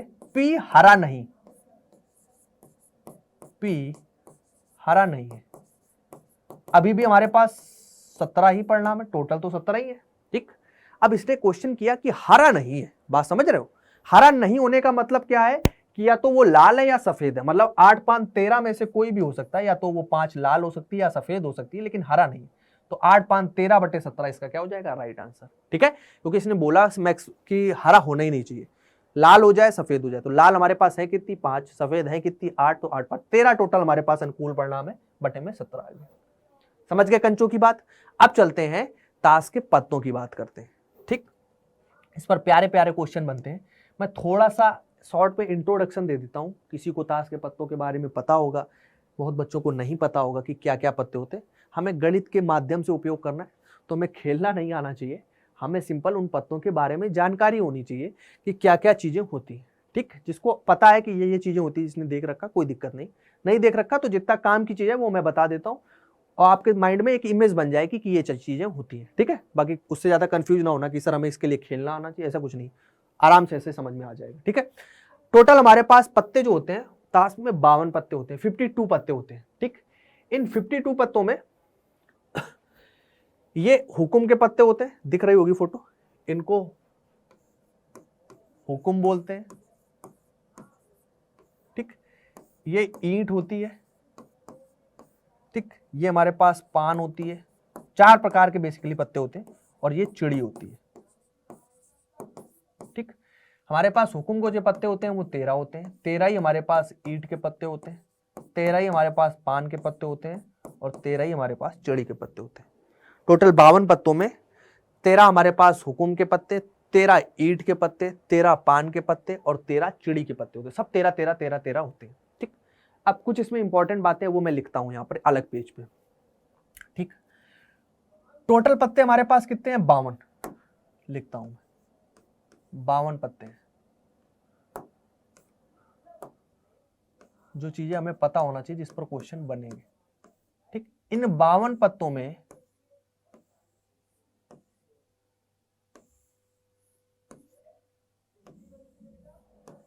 कौन कौन से प्रकार होते हैं मैं लिख देता हूं, हुकुम,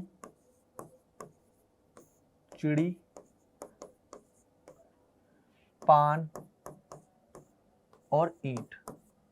ठीक, हुकुम के पत्ते कितने होते हैं 13, 13 ही हमारे पास चिड़ी के होते हैं, 13 ही पान के होते हैं, और 13 ही ईंट के होते हैं।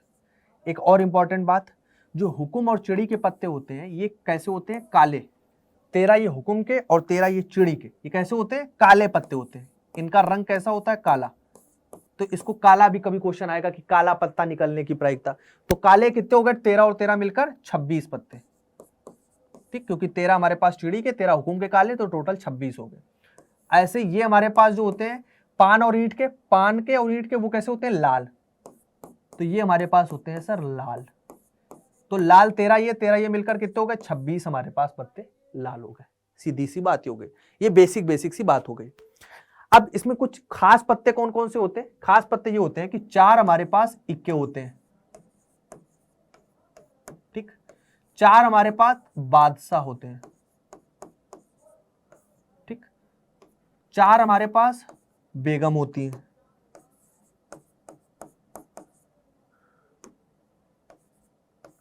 4 हमारे पास गुलाम होते हैं, ठीक। देखो जैसे फॉर एग्जांपल बात समझो यहां से, जैसे एक नंबर ए से स्टार्ट होता है, फिर अगला पत्ता होता है 2 से, 2 3 4 5 6 7 8 9 10, और ये इक्का, फिर ये बादशाह और फिर गुलाम, और फिर हमारे पास ये इक्का हो गया, ये फिर बादशाह, के नंबर जो होता है इसको बादशाह, क्यू नंबर जो होता है उसको हम गुलाम बेगम बोलते हैं, और जे नंबर जो होता है इसको हम गुलाम बोलते हैं, ठीक है। तो जो बेसिक है इसमें बात है कि 3 पत्ते ये हमारे पास कैसे हो गए, ये 3 पत्ते, जो बादशाह है, जो बेगम है, जो गुलाम है, ये 3 पत्ते ऐसे होते हैं जिन पे तस्वीर बनी होती है, देख रहे हैं, सिंपल, बाकी किसी पे तस्वीर नहीं, इनको तस्वीर वाले पत्ते भी बोलते हैं। 3 ये हो गए, 3 ये हो गए, 3 ये हो गए, 3 ये हो गए, मतलब 3 हुकुम में हो गए, 3 चिड़ी में हो गए, 3 पान में हो गए, 3 ईंट में हो गए, जिन पर तस्वीर होती है, या फेस कार्ड भी बोलते हैं। तो सिंपल सी बात ये होती है, जो ये बादशाह बेगम गुलाम ये होते हैं, इनको बोलते हैं तस्वीर वाले पत्ते या चेहरे वाले पत्ते, तस्वीर वाले पत्ते, तस्वीर वाले पत्ते। कई क्वेश्चन में लिखा हो फेस कार्ड, ठीक। तो तस्वीर वाले जो पत्ते होते हैं वो स्पेशल होते हैं। कभी कभी क्वेश्चन पूछेगा कि जब आपने पत्ता निकाला तो वो एक तस्वीर का पत्ता निकला, और तस्वीर वाले पत्ते टोटल कितने हो गए, 4 4 8 4 12, ठीक, 4 4 हो गए, क्योंकि आपको पता है कि सर ये 4 बादशाह होंगे, फिर 4 हमारे पास बेगम होंगी, और 4 हमारे पास गुलाम होंगी। इसमें तस्वीर वाले पत्तों में जो 12 होते हैं, इसमें 2 काले बादशाह, 2 लाल बादशाह, 2 काली बेगम, 2 लाल बेगम, 2 लाल गुलाम और 2 काले गुलाम, ठीक। पता ही आपको कि ये काला गुलाम, ये काला गुलाम, 2 लाल गुलाम, 2 लाल बेगम, 2 काली बेगम, 2 लाल बादशाह, 2 काले बादशाह, ठीक, समझ गए ना। ये बेसिक सी बात होगी, इतने से काम हो जाएगा, इतनी बातें हम लोगों को पता होनी चाहिए बेसिक से, और जो बातें आएंगी वो दिए से बता देंगे हम आपको, बाकी इतनी बातें तो हमें पता ही होनी चाहिए। और 4 इक्के होते हैं, जिसमें 2 काले इक्के होते हैं और 2 लाल, क्योंकि काले पत्ते एक हुकुम का होगा, एक चिड़ी का, ईंट और पान वाले लाल होंगे, तो 2 काले होंगे, 2 लाल होंगे, सीधी सी बात ये है, समझ गए ना। चले आगे, अब इस पर कैसे क्वेश्चंस बनते हैं उनकी हम बात करते हैं। जैसे चौथा नंबर क्वेश्चन है, कह रहा है अच्छी प्रकार से फेटी हुई 52 पत्तों की एक गड्डी में से एक पत्ता निकाला जाता है। अच्छी तरह फेटी गई एक 52 पत्तों की एक हमारे पास ताश की गड्डी थी, इससे एक पत्ता उसने निकाला, ठीक, कोई दिक्कत नहीं।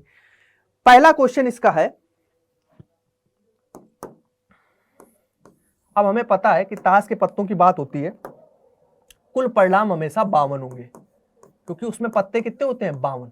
तो ताश के पत्तों में हमेशा कुल परिणाम कितने रहते हैं, 52, 52, ठीक। पहला क्वेश्चन इसने कहा कि प्रायिकता आप निकालो इक्का आने की, टोटल परिणाम हमारे पास कितने होंगे, कुल परिणाम तो 52 ही होंगे। कह रहा है इसमें इक्का हो, तो इक्का कितने होते हैं, अभी मैंने बताया 2 काले इक्के, 2 लाल इक्के, 4 इक्के होते हैं हमारे पास, ठीक। तो अनुकूल परिणाम इन चारों इक्कों में से कोई भी एक आ सकता है, तो सिंपल 4 हमारे पास हो जाएगा अनुकूल परिणाम, और टोटल परिणाम है 52, तो 4/52 इसकी प्रायिकता हो जाएगी, तो 1 यहां से कितना हो जाएगा, 13 चौको 52, तो 1/13 इसका राइट आंसर हो जाएगा, समझ गए ना, क्योंकि टोटल परिणाम है 52, 4 इक्के होते हैं, तो 4/52। दूसरा क्वेश्चन है, इसमें प्रायिकता निकालनी है हमें, एक इक्का नहीं होगा, जो पत्ता निकाला वो इक्का नहीं है, सीधी सी बात ये है, इक्का नहीं है। जो निकाला गया पत्ता है, कह तो रहा है, इसकी प्रायिकता प्रकलित कीजिए कि वह पत्ता जो एक निकाला जाता है वो एक इक्का होगा या एक इक्का नहीं होगा। अगर इक्का नहीं होगा तो इसके अलावा हमारे पास टोटल परिणाम तो 52 ही है। अगर इक्का नहीं होगा तो 52 में से वो 4 पत्ते हटा दो इक्के वाले, बाकी कोई भी हो सकता है। तो टोटल 52 पत्ते होते हैं, इन 52 पत्तों में से सिर्फ 4 इक्के वाले पत्ते हटा दो, तो बचे हुए पत्ते जो होंगे वो इक्के के अलावा वाले पत्ते होंगे। अब हमने पत्ता निकाला, उसमें इक्का नहीं होना चाहिए था, तो 52 में से हमने चारों इक्के हटा के उनमें से कोई पत्ते ले लो, तो हमारे पास अनुकूल परिणाम कितने हो गए, 48। 52 से 4 कम कर दो, तो 48/52 इसका राइट आंसर हो जाएगा। बात समझ में आई? क्योंकि इक्के हमारे पास 4 होते हैं तो 4 हमने हटा दिए, चारों इक्के। अब बचे कितने? 52 में से 4 पत्ते हट गए, 52 में से 4 हट गए तो 48 बचे। उन 48 में से कोई भी बाहर निकाला है, कोई दिक्कत नहीं, इक्का नहीं होना चाहिए था। तो 48/52 हो गया। तो कितना आंसर हो जाएगा? 4 से काटो, 4 एकम 4, 4 दूना 8, 4 एकम 4 और 4 3 12, 12/13। ठीक है, तो 12/13 इसका राइट आंसर हो जाएगा। क्लियर है ना? चले आगे और एक क्वेश्चन करते हैं इस पर, 52 ताश की पत्तों वाला से। 14 नंबर क्वेश्चन है, एक्सरसाइज का क्वेश्चन अब मैंने लिया है। कह रहा है 52 ताश की पत्तों को अच्छी तरह फेंटी जाने वाली एक गड्डी में से एक पत्ता निकाला जाता, फिर से एक पत्ता निकाला गया, प्रायिकता ज्ञात करिए लाल रंग का बादशाह। पहला क्वेश्चन, कुल परिणाम हमारे पास वही रहेंगे, कुल परिणाम कितने रहेंगे? 52। लाल बादशाह, लाल रंग का बादशाह होना चाहिए। टोटल बादशाह कितने होते थे? 4। 4 बादशाह होते थे सर, 1 2 3 4। इसमें 2 लाल होते थे, 2 हमारे पास काले होते थे। 4 बादशाह होंगे, 4 में 2 लाल होंगे और 2 काले। 2 लाल कौन से होंगे? ईंट और पान के, और 2 चिड़ी और काले और हुकुम के काले होते हैं। तो सिंपल हमारे पास हो जाएगा सर, 2 हमारे पास होते हैं लाल बादशाह, तो 2 हमारे पास आ जाएगा। लाल रंग का बादशाह बोल रहा है तो 2 अनुकूल परिणाम है, या तो पान का होगा या ईंट का होगा, तो 2/52 मतलब कि 1 आ जाएगा। कितना हो गया ये? 26। तो 1/26 इसका राइट आंसर। दूसरा क्वेश्चन कह रहा है, दूसरा क्वेश्चन में एक फेस कार्ड अर्थात तस्वीर वाला पत्ता, समझ गए? आगे क्वेश्चन ना, तस्वीर वाले पत्ते कितने होते हैं? 12। 4 बादशाह, 4 बेगम, 4 गुलाम मिला के 12 हमारे पास तस्वीर वाले पत्ते होते हैं। टोटल हमारे पास 52 परिणाम है, और पत्ता निकाला गया वो तस्वीर वाला होना चाहिए। तो 12/52, 12 से इसको काट लेते हैं, 12 3 36 12 44 नहीं कटे, 6 से 4 से काट देते हैं, 4 3 12, 4 एकम 4 और 4 3 12, 3/13। ठीक है, तस्वीर वाला पत्ता चाहिए था या फेस कार्ड चाहिए था, तो 12/52, 3/13 हो गया। तीसरा हो, तीसरा क्वेश्चन क्या कह रहा है? प्रायिकता हमें निकालनी है। लाल रंग का तस्वीर वाला पत्ता, लाल रंग का तस्वीर वाला पत्ता, समझ रहे हो ना? लाल रंग का फिर तस्वीर वाला, तस्वीर वाले पत्ते कितने हैं? देखो बात समझो, इंपॉर्टेंट हो गया क्वेश्चन। तस्वीर वाले पत्ते टोटल तो 12 है, इसमें से लाल रंग के 2 इसमें से लाल होंगे, बादशाह 2 लाल होंगे, 2 बेगम लाल होंगी, 2 गुलाम लाल होंगे। इसमें 6 लाल होते हैं, 6 काले। तस्वीर वाले पत्ते टोटल 12, उसमें 6 लाल 6 काले, क्योंकि सब आधा आधा चलता है, क्योंकि या तो लाल होगा या काला होगा। और 2 लाल होंगे, 2 काले होंगे। लाल कौन से होंगे? ईंट और पान के, और हुकुम और चिड़ी के काले होंगे। तो 2 यहां से लाल, 2 यहां से लाल, 2 यहां से लाल। कितने लाल हो गए हमारे पास? 6। 2 2 4 2 6 लाल हो गए। तो हमारे पास तीसरा क्वेश्चन जो होगा, इसमें टोटल केस तो 52 है, लेकिन 6/52 बनेगा।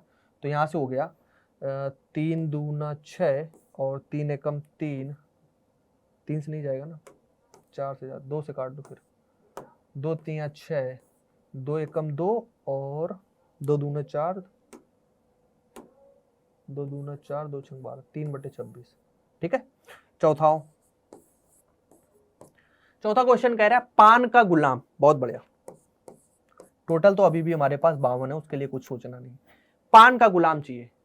गुलाम होते कितने हैं? अच्छा ये बात समझो, पान का गुलाम चाहिए। पान का गुलाम तो यार एक ही होगा ना। देखो बात समझो, गुलाम वैसे टोटल हमारे पास कितने होते हैं सर? 1 2, जे वाला जो होता है वो गुलाम होता है 4, 1 2 3 4 गुलाम होता है। उसमें कौन सा चाहिए उसे? पान वाला। ये है पान वाला, ये पान के पत्ते हैं, पान वाला ये पत्ता है। तो पान वाला केवल एक गुलाम होता है, तो 1/52 सीधा आंसर कितना होगा? केवल 1/52, क्योंकि पान का गुलाम केवल एक होता है, कोई और नहीं होते।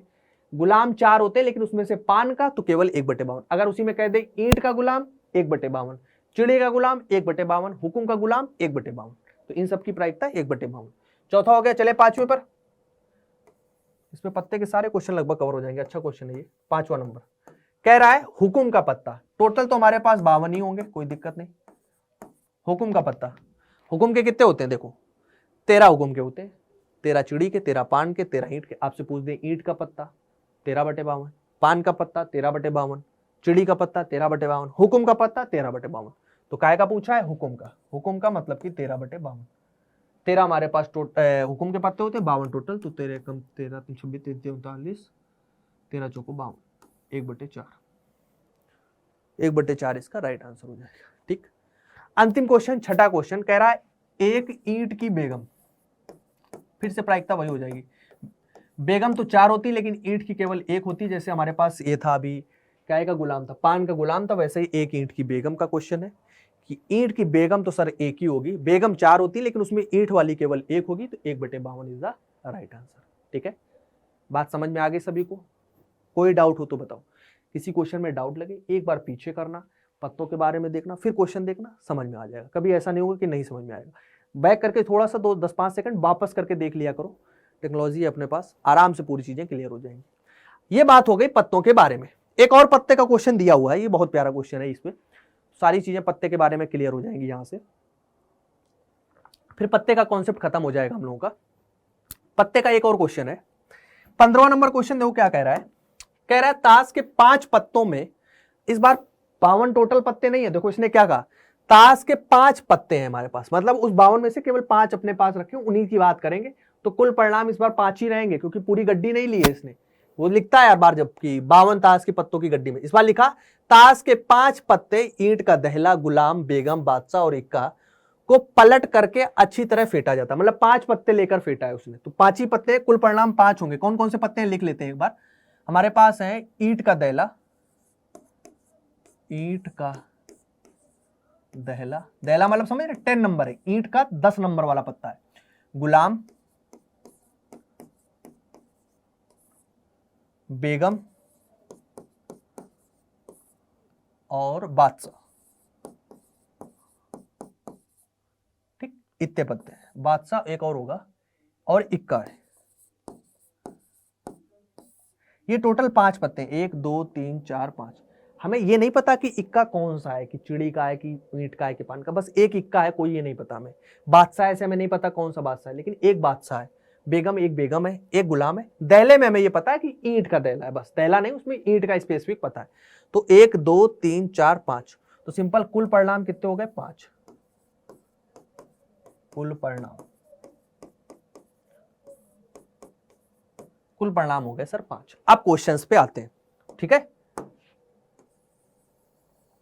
अब कह रहा है कि पहला क्वेश्चन क्या है,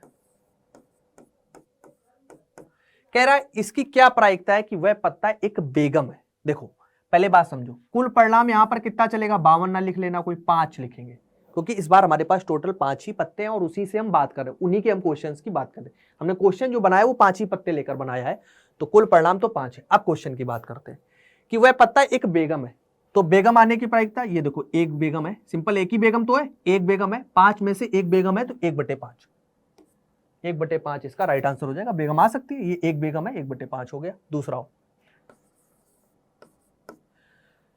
यदि बेगम निकल आती है, ठीक, मान लो ऐसे हमने निकाला था तो बेगम निकल आई, ठीक, कोई बात नहीं, तो उसे अलग रख दिया जाता है। अलग रखने का मतलब क्या, जैसे 5 पत्ते थे, हमने इन 5 पत्तों में से एक पत्ता निकाला और ये बेगम निकली, और बेगम को हमने क्या किया, अलग निकाल दिया, मतलब इससे हटा दिया, इसको मैंने हटा दिया, समझो बात, इसको हमने अलग निकाल के रख लिया। अब टोटल कितने बचे, 2 या 2 4। अभी तक क्या होता था कि पत्ते हम निकाल लेते थे लेकिन फिर वापस रख के फिर अगला केस देखते थे। इस बार उसने क्या किया, बेगम निकाल ली, फिर उसको वापस नहीं रखा, ये तो कहा बेगम हमने निकालती है और उसे अलग रख दिया जाता, और एक अन्य पत्ता निकाला जाता है, मतलब इसको हमने निकाल के अलग रख दिया। अब टोटल परिणाम हमारे पास कितने बचेंगे, P बराबर, अब 5 में से हमारे पास टोटल परिणाम कितने बचे, 4, क्योंकि हमने बेगम निकाल के अलग रख दी। इसके बाद उसने क्वेश्चन पूछा कि इसकी क्या प्रायिकता है, क्योंकि उसके बाद उसने एक अन्य पत्ता निकाला, फिर इसके बाद इन 4 में से एक पत्ता निकालता है, कि इसकी क्या प्रायिकता है कि दूसरा निकाला गया पत्ता ए इक्का है। तो दूसरा निकाला गया पत्ता इक्का कितने हैं, 1 है, तो 1/4 हो जाएगी। बात समझ में आई? मैं एक बार फिर से रिपीट करता हूं, प्यारा हो गया क्वेश्चन। पहले पार्ट में तो उसने कहा कि 5 पत्ते थे उसके पास, कौन कौन से 5, मैं रिपीट कर रहा हूं, सुनना ध्यान से। 5 पत्ते थे उसके पास, ईंट का दहला था, गुलाम था, बेगम थी, बादशाह था और इक्का था। उसने पहला क्वेश्चन किया कि एक पत्ता निकाला और पत्ता बेगम निकला, इसकी क्या प्रायिकता है। तो 5 पत्ते कुल परिणाम में आ गए और हमने बेगम निकाली थी, तो बेगम निकली, वो 1/5 हो गई। सिंपल सा, एक पत्ता वो बेगम हमारी निकल आई तो 1/5 हो गई, क्योंकि एक ही बेगम यहाँ पे दी गई थी। दूसरे क्वेश्चन में इसने कहा कि बेगम जो निकाली थी उसको तुम उठा के अलग रख दो। अब बचे हुए 4 पत्तों की बात करते हैं, फिर उनमें 4 में से बचे हुए पत्तों में से एक पत्ता हम निकालते हैं, तो कुल परिणाम अब बचे हमारे पास 4। जब इनमें से इन 4 में से एक निकाला जाता है तो वो कह रहा है एक इक्का होना चाहिए, तो इक्का कितने, एक ही इक्का है, तो 1/4 इसका आंसर हो गया। ऐसे ही तीसरे पार्ट में देखो, तो तीसरा बहुत प्यारा पार्ट है। तीसरा पार्ट में कह रहा है कि एक बेगम हो। अब जब ये 4 पत्ते जो बचे इनमें कोई तुम्हें बेगम दिख रही है, कुल परिणाम तो अभी भी हमारे पास सर कितने हैं, 4 हैं, कोई दिक्कत नहीं, वो पत्ता हमने निकाल बेगम हटा दी थी, बाकी 4 में से हम खेल रहे हैं। लेकिन अब बेगम है ही नहीं, क्योंकि बेगम जो निकली थी उसको हमने अलग रख दिया। अब बचे हुए 4 पत्तों में से हम खेल रहे हैं, इन 4 बचे हुए पत्तों में बेगम है ही नहीं, तो बेगम निकलेगी कैसे? जो बचे हुए 4 पत्ते हैं उनमें बेगम नहीं है, क्योंकि पहला जो बेगम थी वो हमने निकाल के अलग रख दी थी। तो उन 4 में बेगम है ही नहीं, तो बेगम निकलेगी ही नहीं, और बेगम निकलेगी नहीं तो उसकी प्रायिकता सिंपल 0 हो जाएगी। तो आंसर क्या हो जाएगा? 0। तो लास्ट वाला पार्ट की प्रायिकता क्या होगी? 0। 1/4 ना लिख देना, क्योंकि बेगम जो निकाली थी वो अलग रख दी। सिंपल 2 है, 2 4 पत्ते बचे, तो 0/4 इसका आंसर हो जाएगा, मतलब कि 0 हो जाएगा। क्लियर बात सभी को? यहां तक किसी को कोई समस्या तो नहीं, क्योंकि बेगम हम पहले हटा चुके थे, इसलिए उसकी प्रायिकता 0 हो जाएगी। यहां तक किसी को डाउट तो नहीं? ये बेसिकली वो क्वेश्चंस हो गए जो डायरेक्ट मतलब इंपॉर्टेंट क्वेश्चंस में आते हैं, जो इस पर एक क्वेश्चन मिलेगा ही। कभी पत्ते की बात हो रही होगी, कभी बॉल निकालना होगा, कभी सिक्का उछालना होगा, कभी पासा फेंक रहा होगा। अब उन क्वेश्चंस की बात करेंगे जो अलग अलग प्रकार के होते हैं। इस पे एक फार्मूला और पढ़ना है कि म्यूजिकल चेयर चल रही है, इसमें कुछ अलग टाइप की घटनाएं दी जाएंगी, कुछ डिफरेंट घटनाएं दी जाएंगी, इस पर लॉन्ग क्वेश्चन दिए गए। इन क्वेश्चंस की और बात कर लेते हैं, इनको और अच्छे से रिवाइज कर लेते हैं। ठीक, उससे पहले एक काम करते हैं, एक छोटा सा फार्मूला है उसको पहले डिस्कस कर लेते हैं, फिर आगे बात करेंगे। ठीक है, जैसे कि एक फार्मूला होता है कि किसी घटना के होने की प्रायिकता, किसी घटना के होने की प्रायिकता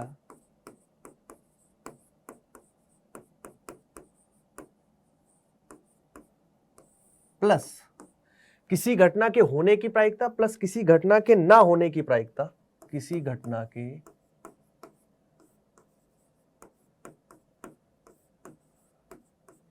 ना होने की प्रायिकता,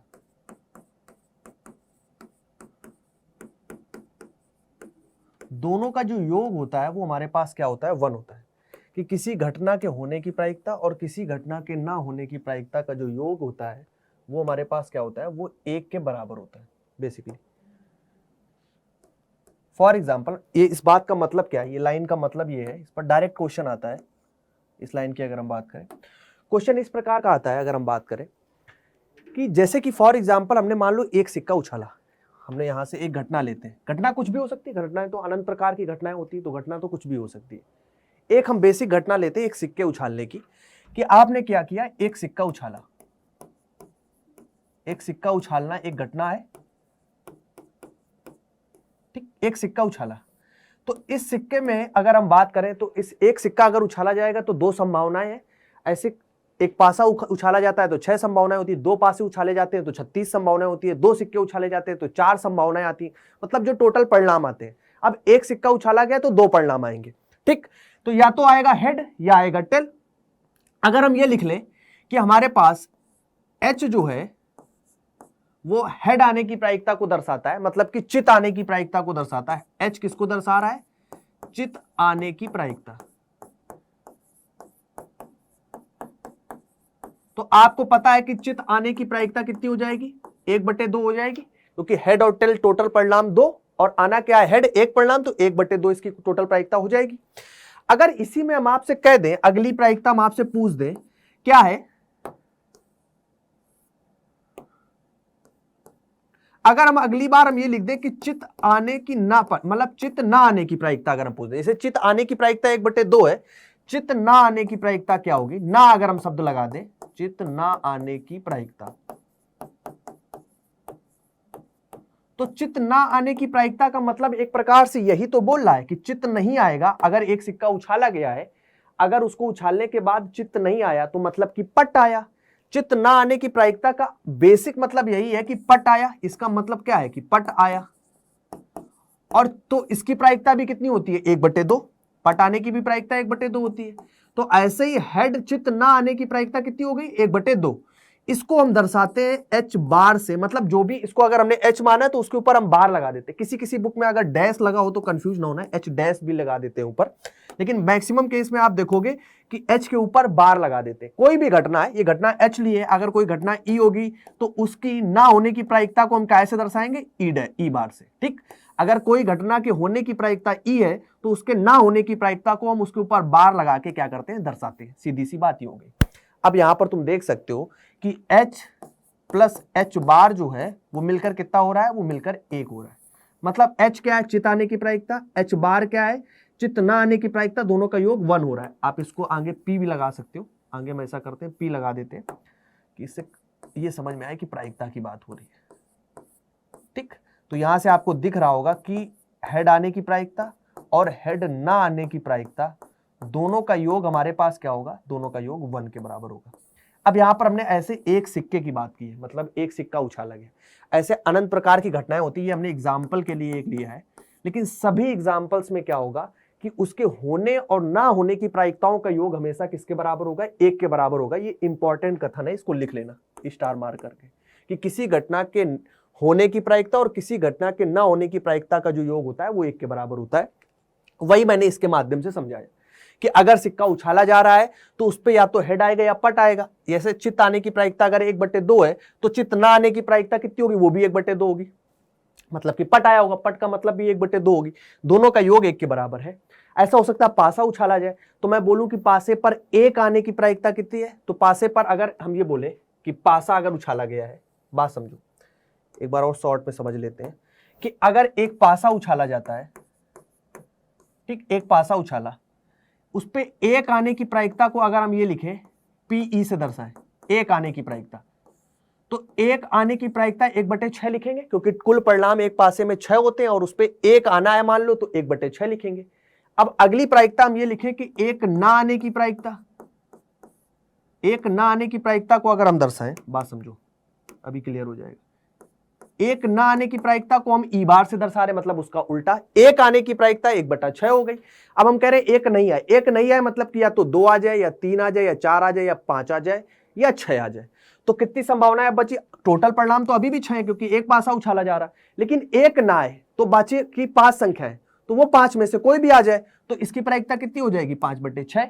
अब आप जोड़ लो 1/6 प्लस 5/6, ये कितना हो जाएगा, 6/6 बराबर कितना आ जाएगा, 1। तो आप यहां से देख सकते हो कि इसके होने की प्रायिकता PE और ना होने की प्रायिकता PE बार, दोनों का योग हमेशा कितना होगा, 1 होगा। तो किसी भी घटना, ऐसे अनंत घटनाएं हो सकती है, ऐसा नहीं है कि 1/2 ही आएगा, यहाँ 1/6 ये 5/6, लेकिन फिर भी प्रायिकताओं का योग कितना आएगा, 1। तो बस ये याद रखना, किसी घटना के होने की प्रायिकता और किसी घटना के ना होने की प्रायिकता का योग हमेशा कितना होता है, 1 के बराबर होता है। इस पर आधारित कुछ क्वेश्चंस बनते हैं, उनकी हम प्रैक्टिस कर लेते हैं। ये तो बेसिक सी बात हो गई।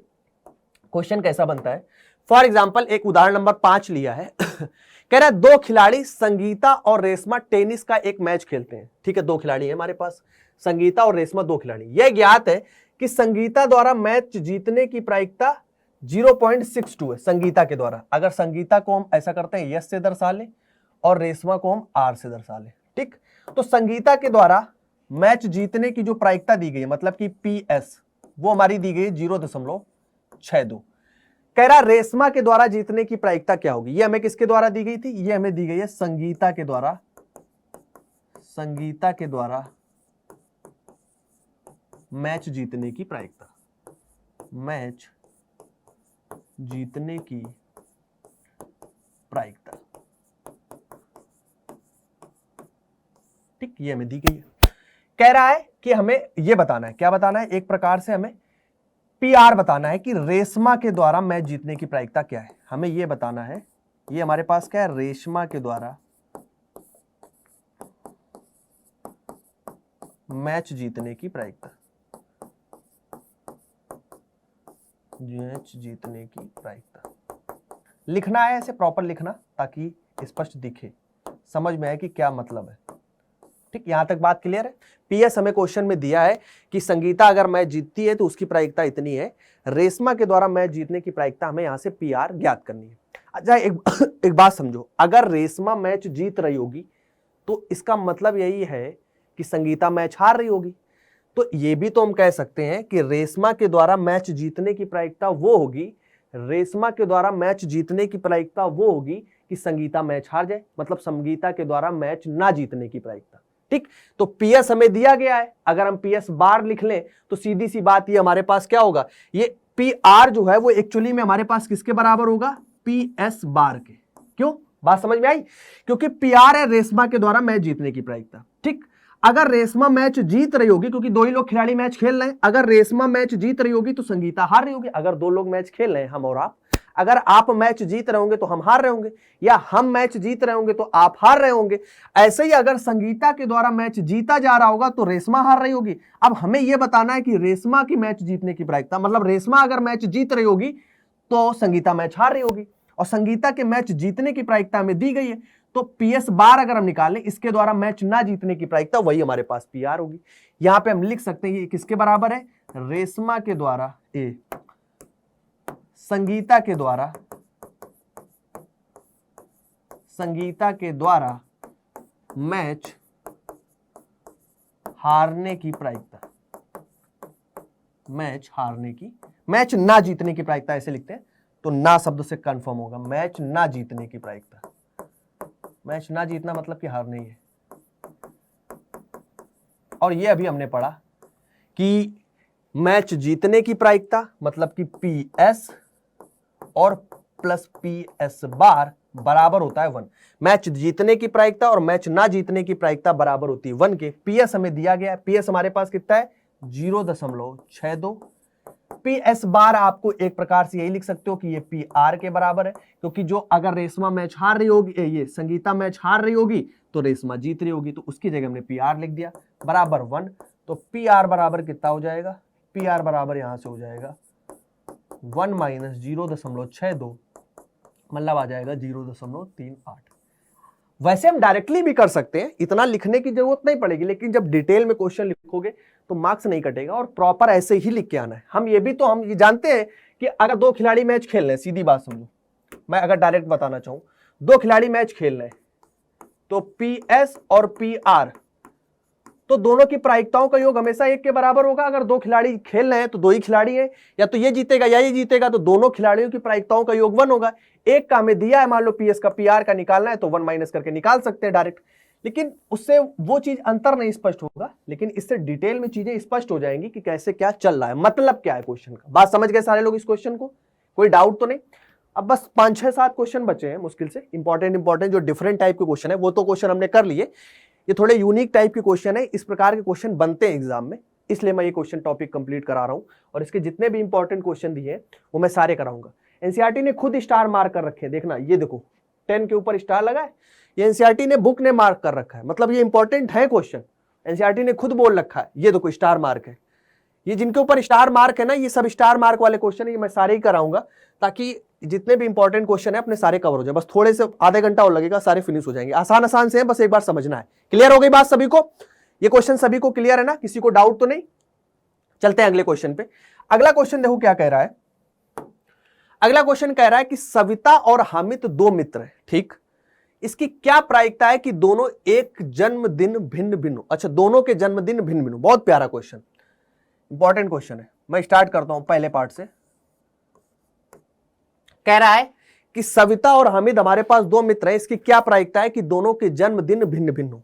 अच्छा, मतलब ये है, बात समझो, 2 दोस्त हैं, कौन कौन से, सविता और हमीदा। अच्छा, हमीदा है, सविता और हमीदा हमारे पास 2 मित्र है कोई, ठीक। इसलिए कहा कि 2 मित्र जो हैं इसकी क्या प्रायिकता होगी कि दोनों दिन अलग अलग पैदा हो।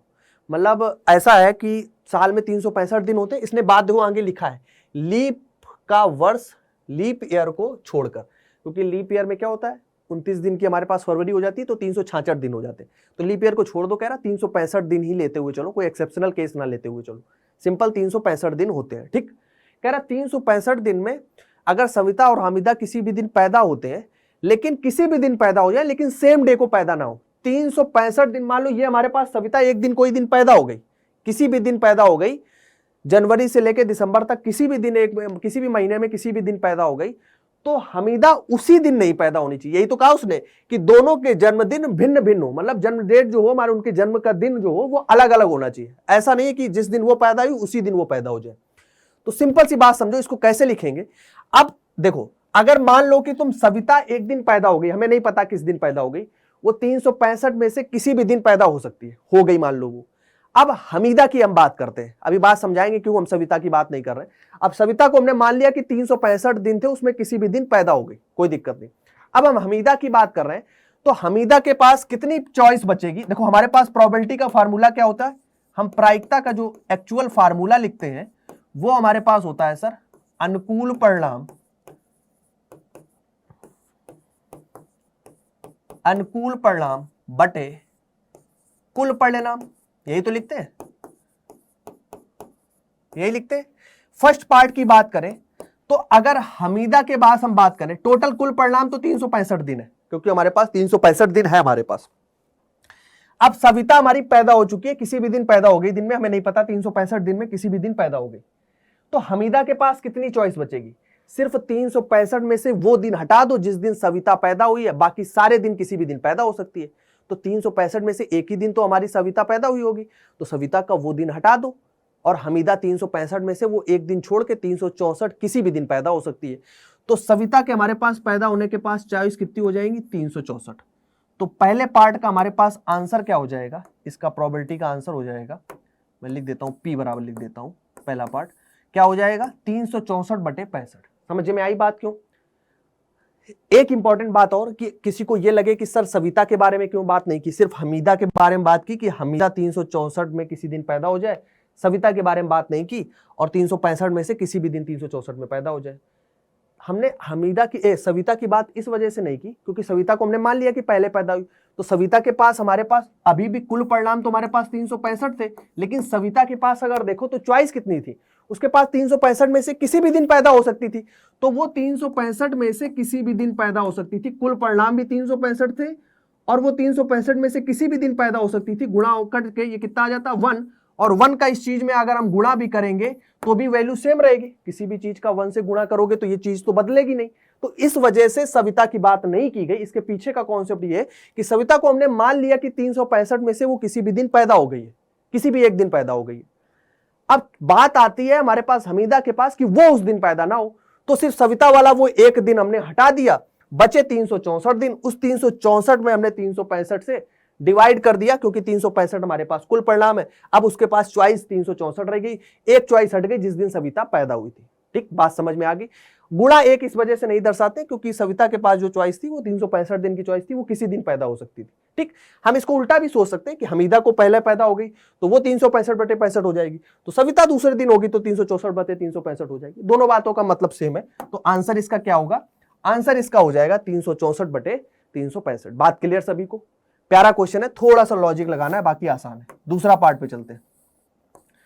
दूसरे पार्ट में कह रही है अच्छा दोनों का जन्मदिन एक ही दिन हो, तो सीधी सी बात समझो, अगर यहां पर ये किसकी प्रोबेबिलिटी आ गई कि दोनों का जन्मदिन एक दिन ना हो, तो हमें निकालना है दोनों का जन्म एक दिन हो। ये किसकी प्रोबेबिलिटी है? दोनों का जन्मदिन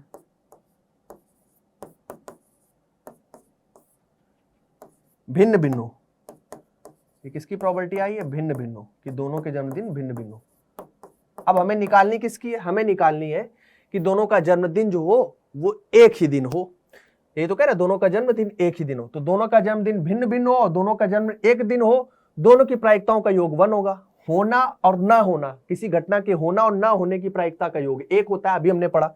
तो अगर हमें P बार चाहिए, सिंपल हम इसके ऊपर बार लगा लेते हैं, इसको हमने P से दिखाया था तो P बार दिखा लेते हैं, वो कितना होगा? 1 - P के बराबर, आपको पता है। या फिर एक लाइन हम लिख भी सकते हैं कि P और प्लस P बार जो होगा वो हमारे पास क्या होगा? 1 के बराबर, और P बार बराबर आ जाएगा। P बार हमारे पास है क्या? मैं लिख देता हूं, मैं P बार लिख देता हूं,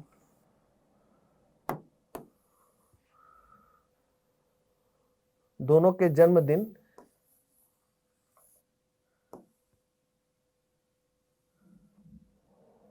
भिन्न भिन्न या फिर एक ही दिन हो। यहां पे ये लिख सकते हैं, दोनों के जन्मदिन जैसा इसमें लिखा है, दोनों के जन्म एक ही दिन हो, एक ही दिन हो। ठीक, P बार ये है हमारे पास, तो 1 - P हो जाएगा। तो 1 - P मतलब 1 - 364/365। एलसीएम ले लो, 365 - 364 करोगे 1/365 आ जाएगा। तो 1/365 इसका आंसर हो जाएगा। बात सबको समझ में आई? क्या कहना चाह रहे हैं? पहले पार्ट में इसने कहा था कि दोनों जो व्यक्ति हो, मैं एक बार सुन लो, उसने कहा था कि जो दोनों लोग पैदा हो रहे थे वो अलग अलग दिन पैदा हो रहे थे, भिन्न भिन्न पैदा हो रहे थे। तो मैंने P वो लिखा और उसको मैंने 364/65 दिखाया। अब दूसरे पार्ट में उसने कहा कि एक ही दिन पैदा हो, तो आपको पता है कि एक भिन्न भिन्न हो और एक दिन हो, दोनों की प्रायिकताओं का योग 1 हो जाएगा। तो P + P बार बराबर हमने 1 किया, और P बार का मतलब था कि दोनों के जन्मदिन एक ही दिन हो, तो इससे हमने वो चीजें हटा दी जिसमें एक दिन नहीं हो रहे थे और सिंपल आ गया कि एक ही दिन होने की प्रायिकता ये। स्पष्ट है सभी को? चले आगे, वेरी गुड।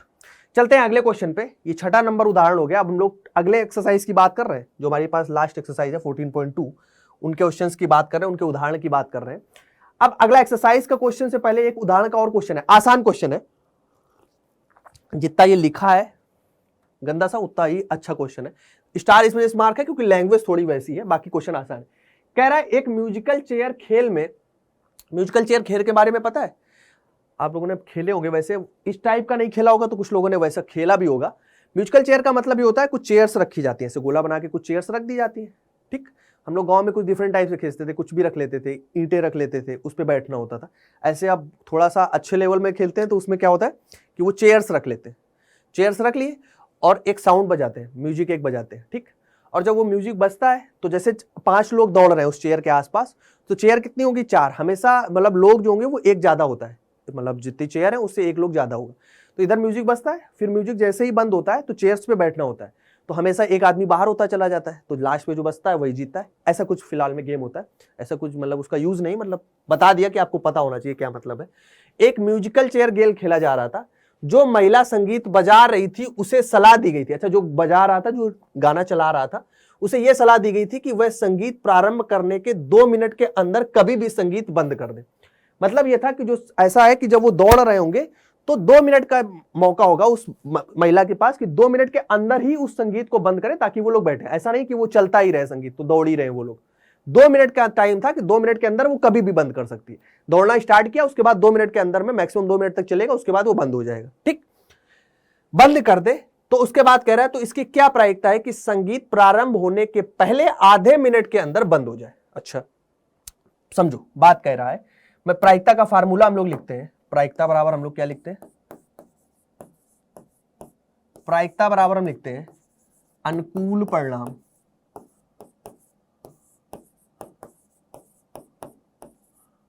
बटे कुल परिणाम।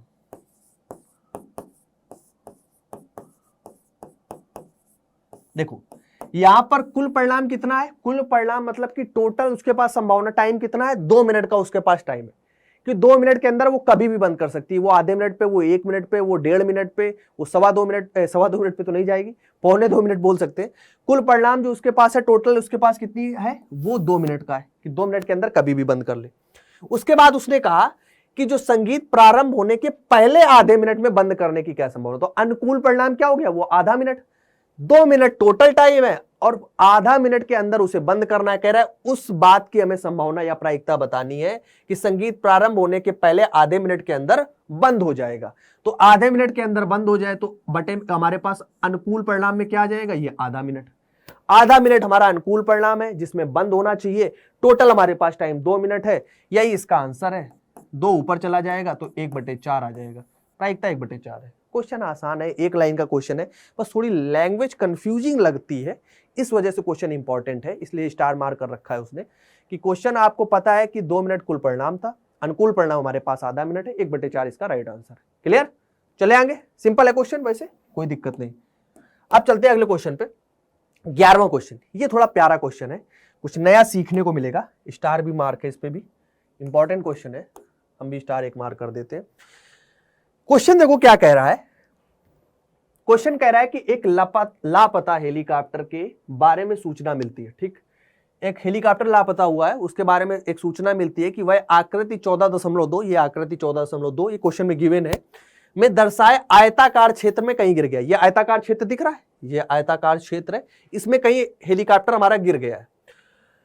अब इसके आगे कह रहा है इसकी क्या प्रायिकता है कि वह आकृति में दर्शाई गई झील में गिरा है। अच्छा, आकृति में जो दर्शाई गई झील में जो गिरा है, ये हमें बात बताना है कि इसकी क्या संभावना है कि ये इस आकृति में दर्शाई गई जो ये साइड में झील है, ये दिख रही है ना सभी को, ये लेक मतलब कि झील, तो इस झील में गिरा, इसकी क्या संभावना है, ये हमें यहां से बताना है। वैसे क्वेश्चन आसान है, आप कर लोगे, ऐसी कोई दिक्कत नहीं। ये झील जो है इसमें गिरा है, इसकी बात की क्या संभावना है, इसकी क्या प्रायिकता है। देखो फिर से वही बात, हमारे पास फार्मूला लगाना है। फार्मूला कैसे लगेगा? फार्मूला वही लगेगा कि प्रायिकता बराबर सर होता है अनुकूल परिणाम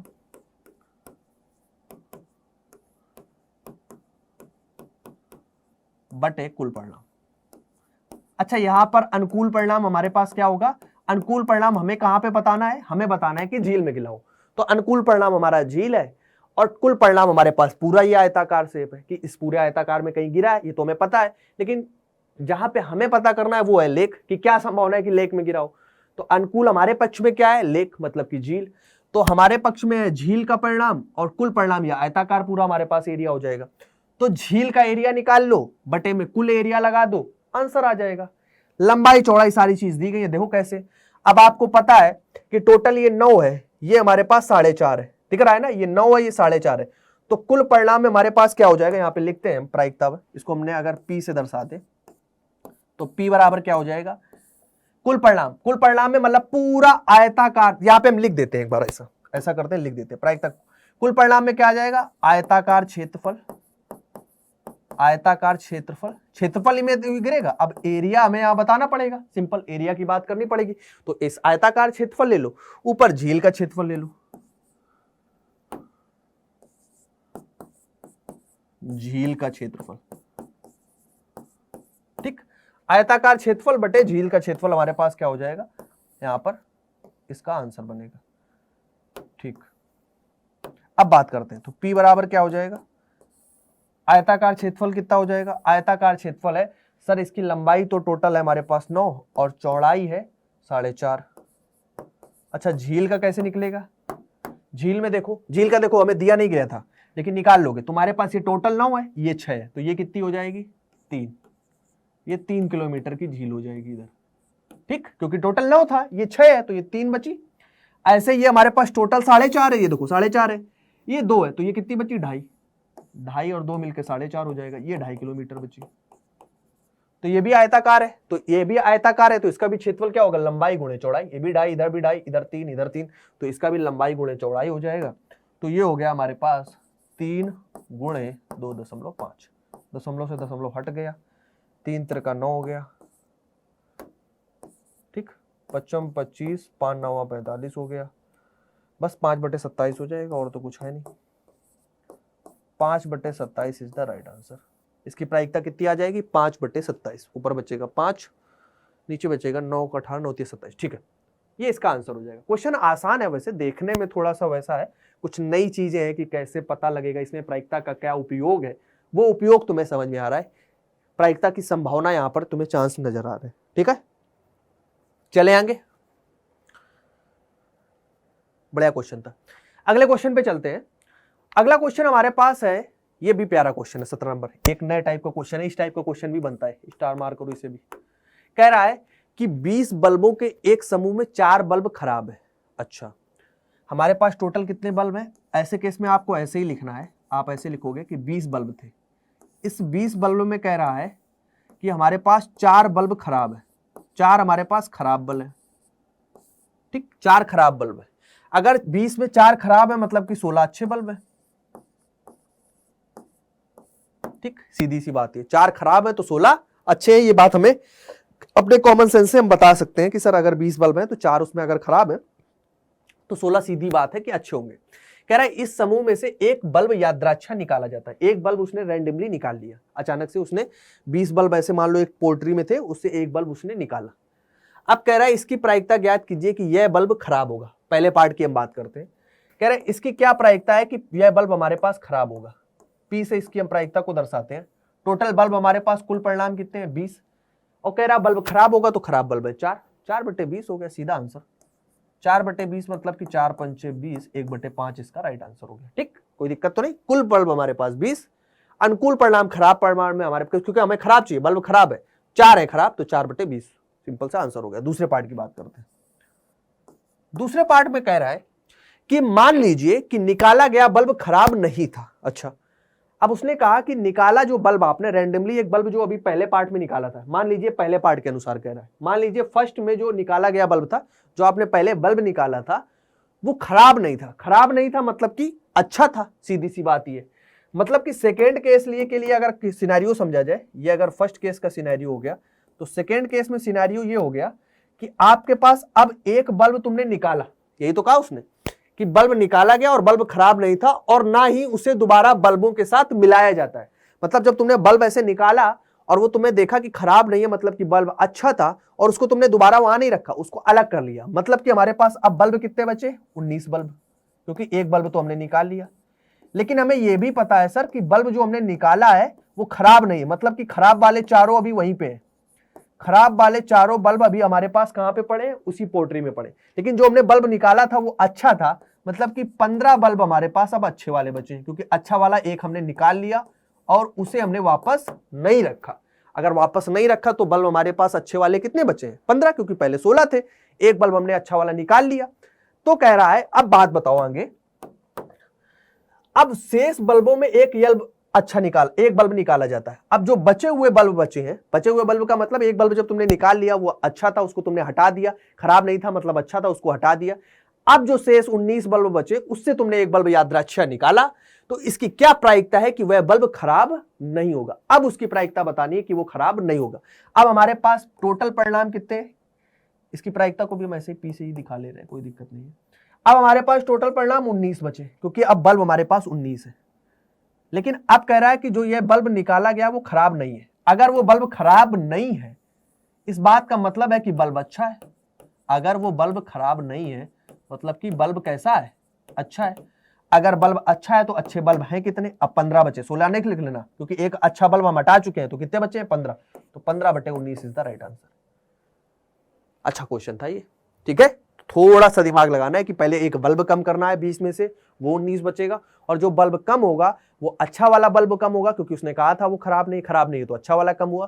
तो 16 बल्ब थे, वो भी 15 बचे, तो 15/19 हो जाएगा अच्छे बल्ब की निकलने की प्रायिकता। समझ गए? ठीक है, क्लियर है सभी को ये क्वेश्चन? चले आगे, अब चलते हैं अगले क्वेश्चन पे। अगला क्वेश्चन 18वां, 2 क्वेश्चन बाकी है, एक ये क्वेश्चन एक ये क्वेश्चन, बस 2 ही क्वेश्चन बाकी है। 10 मिनट और रुको, बस अभी सारा पूरा चैप्टर अपना फिनिश होता है, डिटेल में प्रॉपर आपका रिवीजन के साथ ही चैप्टर खत्म होगा, परेशान नहीं हो। 18वां क्वेश्चन देखो क्या कह रहे हैं। सारे इंपॉर्टेंट क्वेश्चन मैं करा दूंगा क्लास में, और सारी वन शॉट्स में मैंने यही किया है कि सभी इंपॉर्टेंट क्वेश्चन ही कराए हैं जो पिछले कहीं ना कहीं एग्जाम में पूछे गए हैं 5-10 साल में। तो वो मैंने सारे लॉन्ग क्वेश्चंस मैंने वन शॉट के माध्यम से आपको कराए हैं। तो प्रॉपर आप इन वन शॉट्स को कंप्लीट कीजिए। जिसने भी जो चैप्टर पिछला नहीं भी कंप्लीट किया है उसको आप टाइम निकालिए और प्रॉपर उसे कंप्लीट करिए, और मुझे कमेंट करके जरूर उसमें लास्ट में बताना कि आपको कैसा लगा है वन शॉट। ठीक, सारे लोग कमेंट जरूर किया करो, मुझे जरूर पढ़ता हूँ सभी के कमेंट। कह रहा है एक पेटी में 90 डिस्क है। ठीक, एक पेटी है उसमें कोई 90 डिस्क है। डिस्क मतलब समझ रहे हो, सीडी कैसेट है, कोई दिक्कत नहीं, डिस्क है एक प्रकार से। ठीक, अब वो कह रहा है कि जिन पर 1 से 90 तक की संख्याएं अंकित है। अच्छा, उसमें 1 से 90 तक की पूरी संख्याएं अंकित है और 90 डिस्क है, तो 1 नंबर की, फिर 2 नंबर की, 3 नंबर की, ऐसे 90 हमारे पास डिस्क है। यदि इस पेटी में से एक डिस्क यादृच्छिक निकाली जाती है, हमने पेटी में से एक डिस्क निकाली, तो इसकी प्रायिकता ज्ञात कीजिए। क्या प्रायिकता ज्ञात करनी है? कि इस डिस्क पर अंकित होगी, क्या प्रायिकता ज्ञात कीजिए कि इस डिस्क पर अंकित होगी क्या? 2 अंकों की एक संख्या। अच्छा, कहने का मतलब यह है कि जब वो डिस्क जो रखी थी पेटी में से, उससे जब तुमने एक डिस्क यादृच्छिक ऐसे निकाली, तो उस डिस्क पे जो नंबर लिखा था वो 2 अंक का था। जब तुमने डिस्क निकाली तो उस पे 2 अंक का नंबर लिखा था। इसकी क्या प्रायिकता है? और अंक कितने अंकित है? 1 से 90 तक के अंकित है। अच्छा, 2 अंक के अगर अंकित होंगे नंबर, पहले पार्ट की अगर हम बात करें, तो अगर 1 से 90 तक चलो, तुम सोचो 1 से 90 तक चलो, तो तुम्हें 2 अंक कहां से प्रारंभ होगा? 1 से 9 तक तो सिंपल 1 अंक होगा, 10 से दूसरा 2 अंक वाली तुम्हें संख्याएं मिलने लगेंगी। तो पहली संख्या तुम्हें 10 मिलेगी, ऐसे फिर 11, आगे 12, आगे सारे संख्याएं तुम्हें 2 अंक की ही मिलेंगी 90 तक पहुंचते पहुंचते। आप 10, पहली संख्या कब मिलेगी? जब आप 10 पे पहुंचेगी। उसके बाद सारी 90 तक चलोगे, सारी 2 अंक की ही संख्या मिलेंगी। 90 तक लिखी है क्योंकि 1 से 90 तक लिखा है। 1 से 9 तक केवल ऐसी संख्याएं होंगी जिसपे केवल कैसी होंगी? जिसपे 1 अंक की संख्या होगी। तो मतलब कि बेसिकली 90 से अगर हम वो 9 अंक हटा दें तो हमें 81 ऐसी संख्याएं मिल जाएंगी, क्योंकि टोटल 90, उससे 1 से 9 तक के 9 अंक हटा दो तो 81 ऐसी संख्याएं होंगी जिन पर 2 अंक लिखा होगा। 10, 11, 12 ऐसी कितनी संख्या हो जाएंगी? 81 संख्याएं हो जाएंगी। हमें 2 अंक की संख्या की प्रायिकता बतानी पहले पार्ट में, तो P से अगर इसे दर्शाएं तो कुल परिणाम हमारे पास 90 है, क्योंकि 90 डिस्क है। 1 से 90 तक डिस्क है, मतलब 90 परिणाम है। कुल परिणाम कितने हैं? 90। और हमारे पास हमारे पक्ष में कितने परिणाम है? पक्ष में अगर हमारे परिणाम देखे जाए, मतलब अनुकूल परिणाम जो है, ये हमारे पास कितनी है? ये 81 संख्या है। कितनी है? 81 संख्या, 10 से लेके 90 तक। तो हमारे पास यहां ऊपर कितना आ जाएगा अनुकूल परिणाम में? 81। तो 9 9 81, 9 दाम 90, मतलब 0.9 इसकी क्या हो जाएगी, प्रायिकता हो जाएगी। बात क्लियर हुई सभी को? कोई डाउट, कोई समस्या तो नहीं लग रही किसी को? सिंपल सी बात है कि 2 अंक की उसे संख्या चाहिए था, टोटल तो 90, कुल परिणाम तो 90 होंगे क्योंकि 1 से 90 तक की संख्याएं हैं, और आप जब बॉक्स में हाथ डालते हो तो आपको 90 सीडी उसमें दिखती है कि 90 है, तो कुल परिणाम 90 है, लेकिन हमें 81 में से कोई एक चाहिए क्योंकि 2 अंक वाली चाहिए, तो 81/90। दूसरे पार्ट की बात करते हैं। दूसरे पार्ट में कह रहा है कि एक पूर्ण वर्ग संख्या हो। अच्छा, मतलब जब तुमने डिस्क का नंबर, डिस्क 90 जो डिस्क लिखी थी उससे जब तुमने डिस्क उठाई तो एक पूर्ण वर्ग संख्या है। पूर्ण वर्ग संख्या मतलब कि जैसे 1 है, क्योंकि अब 1 से 90 तक की पूरी बात हो रही है, ऐसा ना समझना कि 10 से बात हो रही है। सेकेंड पार्ट में कह रहा है एक पूर्ण वर्ग संख्या हो, तो 90 डिस्क में तो पूरी रखी है, सारी रखी है, तो पूर्ण वर्ग संख्या मतलब 1 होगी, पूर्ण वर्ग है, 1 का स्क्वायर 1 ही होता है, 2 का स्क्वायर 4 होता है, तो 2 का स्क्वायर मतलब कि 4 एक पूर्ण वर्ग संख्या है। फिर 9, फिर हमारे पास ऐसे ही कितनी हो जाएगी, 9 के बाद हमारे पास 4 16, फिर 25, मतलब कि ऐसे केस बनेंगे। देखो, पहली पूर्ण वर्ग संख्या 1, फिर 2 का स्क्वायर मतलब कि 4 पूर्ण वर्ग संख्या है, फिर 9 है, 9 के बाद 3 का स्क्वायर के बाद 4 का स्क्वायर 16, फिर ऐसे 25, फिर 36, 36 के बाद कितना हो जाएगा 49, 49, 7 का स्क्वायर, 8 का स्क्वायर 64, 9 का स्क्वायर 81, 10 का स्क्वायर 100 हो जाएगा। 10 का नहीं लेंगे क्योंकि 90 तक ही संख्याएं लेनी है, तो 9 के स्क्वायर तक जाएंगे। 1 का स्क्वायर 2 का, 3 का, 4 का, 5 का, 6 का, 7 का, 8 का, 9 का स्क्वायर।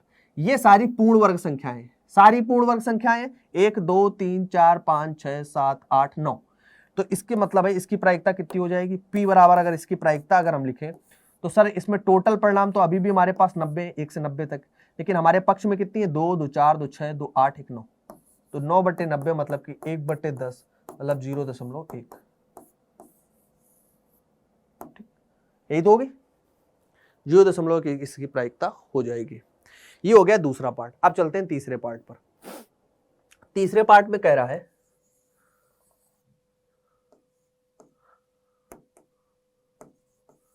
है 5 से विभाज्य संख्या है, तो 1 से 90 के बीच में 5 से विभाज्य संख्याएं कौन कौन सी होंगी, 5 10 15 20 25 30 35, 5 का पहाड़ा पढ़ लो एक प्रकार से, 40 45 50 55 60 65 70 75 80 85 90, इतनी होंगी और तो कोई नहीं लग रही।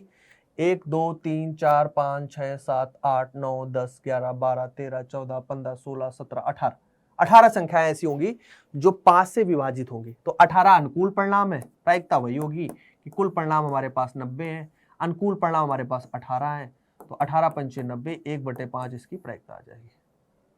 सिंपल, 1/5 इसका आंसर हो जाएगा। क्लियर है? ये क्वेश्चन 3 पार्ट में था, अच्छा क्वेश्चन था, प्यारा क्वेश्चन था, कुछ नया सीखने का था, तो उस प्रकार से इस क्वेश्चन को किया जाएगा। अंतिम क्वेश्चन एक बचता है, उसको और फिनिश कर लेते हैं। 20 नंबर, इंपॉर्टेंट क्वेश्चन है ये भी, लेकिन आसान है, कुछ भी ऐसा नहीं है, सेम उसी पैटर्न का है लगभग, जो झील वाला एक क्वेश्चन हम लोगों ने किया था उसी पैटर्न का एक क्वेश्चन हमारे एक्सरसाइज में 20 नंबर दिया गया है।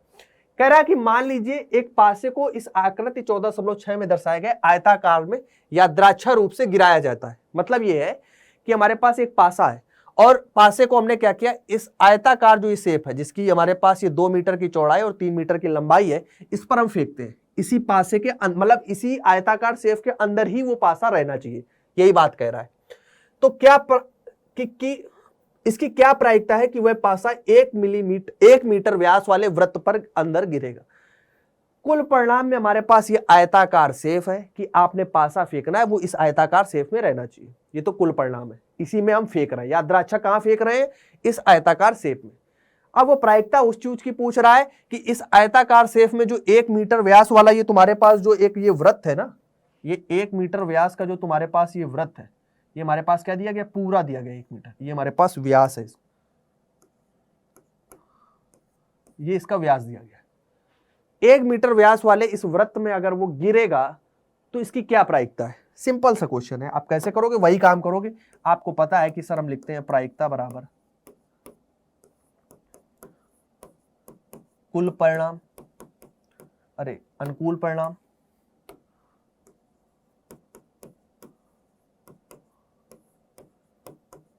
और बटे का होता है कुल परिणाम।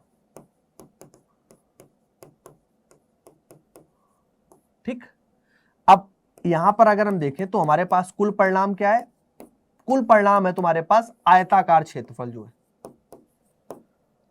जो हमारे पास आयताकार क्षेत्रफल है, आयताकार क्षेत्रफल।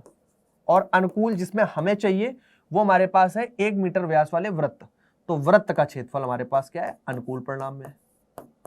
दोनों के क्षेत्रफल का बस फार्मूला लगाना है, आपको पता है वृत्त का क्षेत्रफल होता है पाई आर स्क्वायर, आयताकार क्षेत्रफल होता है लंबाई गुणे चौड़ाई। सब कुछ पता है ना। देखो आयताकार, इसका व्यास तुम्हें पता है तो तुम यहां से लिख सकते हो कि इसका जो हमारे पास त्रिज्या होगी वो इसकी आधी होगी, मतलब 1/2 मीटर होगी। 1 मीटर का हमारे पास व्यास है तो 1/2 मीटर इसका क्या हो जाएगा, हमारे पास इसका त्रिज्या हो जाएगी, सीधी सी बात, आधी उसकी। फार्मूला लगा दो तो यहां से हो जाएगा, मैं P बराबर लिख लेता हूं, ये हो गया पाई, पाई लिखना कोई भी दिक्कत नहीं है, पाई लिख लो या 22/7 लिख लो, इसको सॉल्व कर लेना भाई। आर स्क्वायर हो जाएगा 0.5 या 1/2 लिख लो, 1/2 गुणे 1/2 और बटे में है हमारे पास लंबाई गुणे चौड़ाई, लंबाई हमारे पास है 2 गुणे 3। इसको सॉल्व कर लेना जितना सॉल्व हो जाए तुम्हारे पास, इसको काट लेना 11, ये हमारे पास हो गया P बराबर 11/14 और बटे 3 दूना 6। ठीक, तो यहां से P बराबर कितना आ जाएगा, 11/14, 6 चौको 24, 6 एकम 6, 2 8, 4 6 84, 11/84 इसकी आंसर हो जाएगा। ठीक, क्लियर, यही आएगा।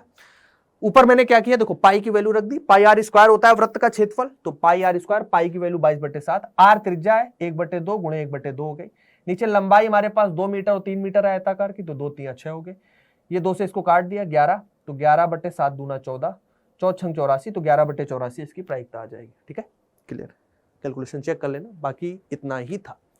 तो ये हमारे पास प्रायिकता पर आधारित हमने वन शॉट अपना कंप्लीट कर लिया है। इस पर जितने भी क्वेश्चन मैक्सिमम बन सकते थे मैंने सारे टाइप के क्वेश्चन करा दिए हैं, ज़्यादा बड़े नहीं थे। तो मैंने, अगर ये इतने क्वेश्चन तुम कर लोगे ना तो आप एक्सरसाइज का एक क्वेश्चन कर लोगे, बस इन क्वेश्चंस को मन से कर लो।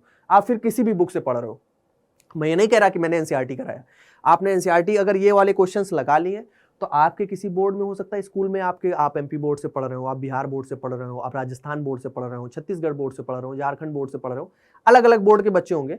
तो जैसे यूपी बोर्ड में तो ये चली रही है, राजस्थान बोर्ड भी एनसीईआरटी फॉलो करता है, एमपी बोर्ड भी फॉलो करता है, आप बिहार बोर्ड या किसी भी बोर्ड से पढ़ रहे हो वहां भी एनसीईआरटी के ही पैटर्न फॉलो होते हैं। इसलिए परेशान ना होना कि सर एनसीईआरटी है या ऐसा हमारी बुक है या ऐसा कुछ ना सोचना। अगर ये क्वेश्चन कर रहे हो तो वो क्वेश्चन आराम से ही कर लोगे, क्वेश्चन कुछ अलग नहीं है।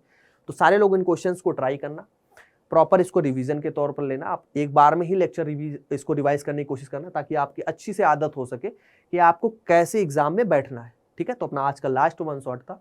अब हम लोग लाइव क्लास में तो अभी मिलते रहेंगे और क्लासेस अपनी बढ़ती रहेंगी, तो लाइव क्लासेस हम लोग ऐसे ही करते रहेंगे अभी जब तक आपके एग्जाम पूरे फिनिश नहीं हो जाती, जब तक अपनी तैयारी जो होती है एकदम 100% की नहीं हो जाएगी। 100 आउट ऑफ 100 की हम लोग तैयारी कर रहे हैं, उसके लिए बिल्कुल परेशान ना हो कि 40 50 60 नंबर के लिए लड़ रहे हैं। इसलिए मैं डिटेल में सारी चीज़ें आपको करा रहा हूँ। तो इन चैप्टर्स को प्रॉपर आप रिवाइज करिए और मुझे कमेंट करके जरूर बताइएगा कि आपने सारे वन शॉट देख लिए और आपको कैसे लगे। ठीक है, मिलेंगे अगली क्लास में, लाइव क्लास जो होगी तो वो मिलेंगे, तब तक के लिए टाटा बाय बाय।